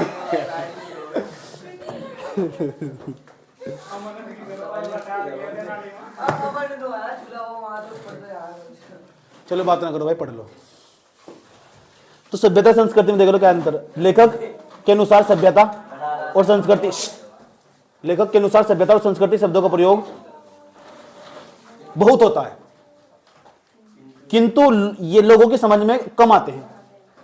आते हैं लोगों की समझ में क्या सभ्यता क्या संस्कृति, मिलता जुलता अर्थ होने के कारण लोग दोनों के एक ही समझ लेते हैं, उनको सभ्यता भी भाई संस्कृति वही। इन शब्दों के सभी ने अपने अपने अर्थ अलग गढ़े हैं, सब इनका अर्थ अलग अलग बताओ, ठीक, किंतु वे अर्थ में तब गड़बड़ा जाते हैं जब इन दोनों शब्दों के विभिन्न विश्लेषण लगाकर भौतिक सभ्यता और आध्यात्मिक सभ्यता नए शब्द बना लिए जाते हैं, इसलिए इनकी समझ अभी तक नहीं बन पाई है। इसका मतलब समझो क्या है, एक सभ्यता हो, सुन लो, एक हो भौतिक सभ्यता, कौन सी, और एक हो आध्यात्मिक सभ्यता। इसका मतलब समझो क्या हो, भौतिक सभ्यता आध्यात्मिक सभ्यता क्या हो, ध्यान तो समझना, दोनों शब्द हैं, दोनों बड़े बड़े यार। एक भौतिक सभ्यता,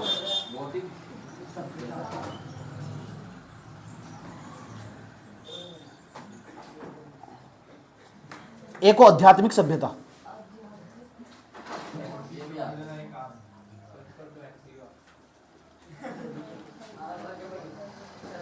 ऐसे कितने लोग जिनका मानना इस दुनिया में खुदा, ईश्वर, अल्लाह, गॉड, भगवान है, वो हाथ खड़ा कर लो जिनका मानना है भगवान, हाथ खड़ा कर लो, शाबाश, वेरी गुड।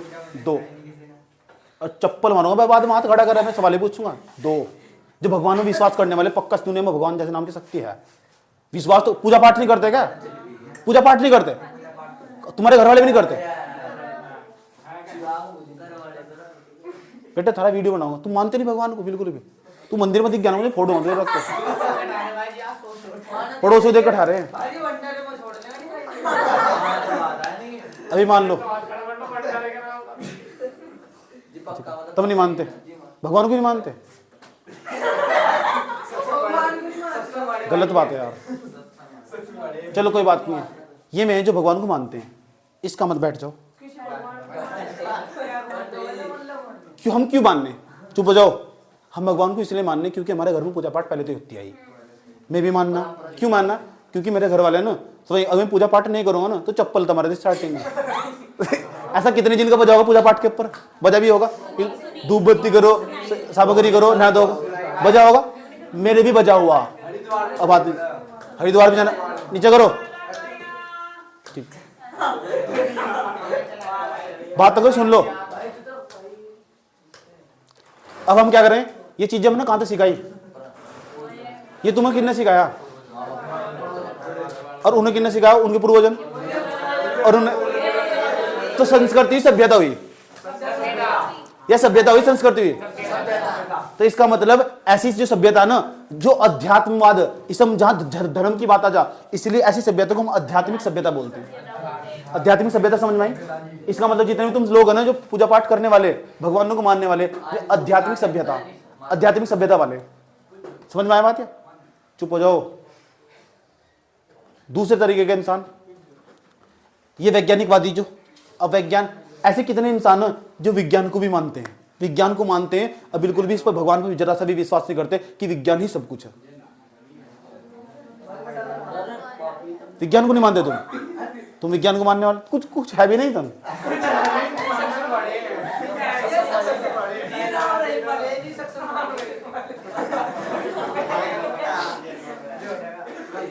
ओए बात नहीं करो बेटे, 2 वर्ड समझा रहा हूं, समझ लो, कहीं बोलने का मौका मिल जाए बोल दोगे। अब जो भौतिक सभ्यता ना, इसके लोगों की प्रवृत्ति कम पाई जा, और जिस देश के अंदर भौतिक सभ्यता के लोगों की प्रवृत्ति कम पाई जाएंगे ना, वो देश कभी तरक्की कर नहीं सकता। अभी मैंने जब हाथ खड़ा करवाया तो आध्यात्मिक सभ्यता वाले ज्यादा पाए गए। समझ ये बात? या इसका मतलब देश कभी तरक्की नहीं कर सकता, क्योंकि ऐसा माना जाता है, मेरा ऐसा मानना नहीं है, लोगों का ऐसा मत, वो देश तरक्की की तरफ कम होगा, उसका ग्रोथ भी कम होगा, टेक्नोलॉजी का कम आविष्कार होगा, जहां आध्यात्मिक सभ्यतावाद होगा। अगर भौतिक सभ्यतावाद नहीं होगा ना, जितनी भी मशीन बनाई गई, अब मैं कहने लगूं तुम अपने घर में एसी, चुप हो जाओ, अपने घर में एसी चाहिए। अगर भौतिकवाद नहीं होता ना तो तुम्हारे घर में कभी एसी नहीं आता। भौतिक का मतलब फिजिक्स हो, भौतिक का मतलब क्या हो? टेक्नोलॉजी नहीं होगी तो मनुष्य का जीवन सरल नहीं बनने का। इसलिए सारे आविष्कार वही तो हो बाद में, क्योंकि वहां यूरोप में जितने भी लोग रह रहे, जहां टेक्नोलॉजी हो रही, जहां आविष्कार हो रहे, वे सारे भौतिक सभ्यतावादी। अब भारत के अंदर जितने भी लोग रह रहे ना, वे आध्यात्मिक सभ्यतावादी है। समझ में? चुप हो जाओ, जब भी तो 500 साल पीछे रह रहा है दुनिया को।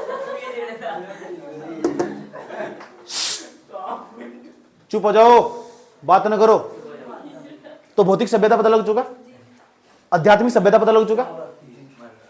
चुप हो जाओ। चाइना में अधिकांश लोग सारे भौतिक सभ्यतावादी, आध्यात्मिक सभ्यतावादी कम मिलेंगे वहां, इसलिए चाइना का ग्रोथ सबसे ज्यादा। अमेरिका में सबसे ज्यादा आध्यात्मिक सभ्यता वाले मिलेंगे। सारी दुनिया की खोज होकर वहीं आ रही है, हर चीज तुम यूज कर रहे हैं ना, सारी वहीं से मन का आ रही। भारत ही एकमात्र देश आध्यात्मिक सभ्यतावादी है। भारत ही एकमात्र देश है जो आध्यात्मिक सभ्यतावादी, ये सारे भौतिक सभ्यतावादी, जहां भी जितनी भी खोज होकर आ रही। टेक्नोलॉजी, तुम्हें टेक्नोलॉजी सबको चाहिए, लेकिन तुम्हारी सोच अभी वही है नीचे की आध्यात्मिकवादी। सही है लेकिन यार, अब तुम बताता हूँ तुम्हारी सोच कितनी सही है। अगर तुम भगवान को और गॉड को मानते हो, पूजा करते हो, पाठ करते हो, कितनी सही है तुम्हारी सोच। ये लोग ना टेक्नोलॉजी कितनी बना ला, तमीज इनके अंदर कभी भी नहीं आने की।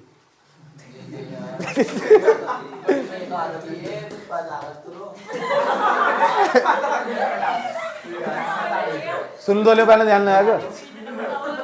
अब जो आध्यात्मिकवादी लोग हो ना, ऐसा मान कर चलते हैं, जो पूजा पाठ करते हैं, जो साधु लोग होते हैं, उन्होंने बैठे ना, साधु बाबा लोग बैठे उनके पास, ये बहुत सहज तरीके से बात करते हैं। ये कभी भी सहज तरीके से नहीं बात करने की जो भौतिक अध्यात्मवादी लोग होंगे। ऐसा समझ। दूसरा, ये ना अगर किसी के यहाँ चोरी हो जाए, एक बार चोरी करने के बाद पैसा कभी वापस नहीं कर सकते उसका है। तो इनका मानना कि जो कोई भगवान है ही नहीं, कोई पाप है ही नहीं, तो क्यों करो पैसा वापस किसी का। दूसरा, किसी का गला काट दिया ना, गला काट दिया, तो भारत के लोग पता क्या सोचते हैं, जो आध्यात्मिक सभ्यता वाले लोग, कि हमें इसका फल जरूर मिलेगा, इसलिए हम किसी का दूसरे को बुरा करने से डरते हैं। ऐसे समाज में शांति बनी रहती है।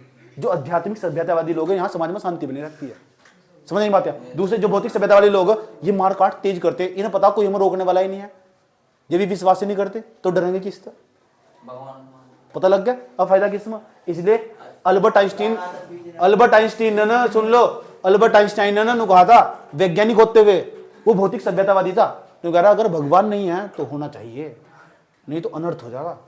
भगवान नहीं है तो होना चाहिए, डरो किसी तरह।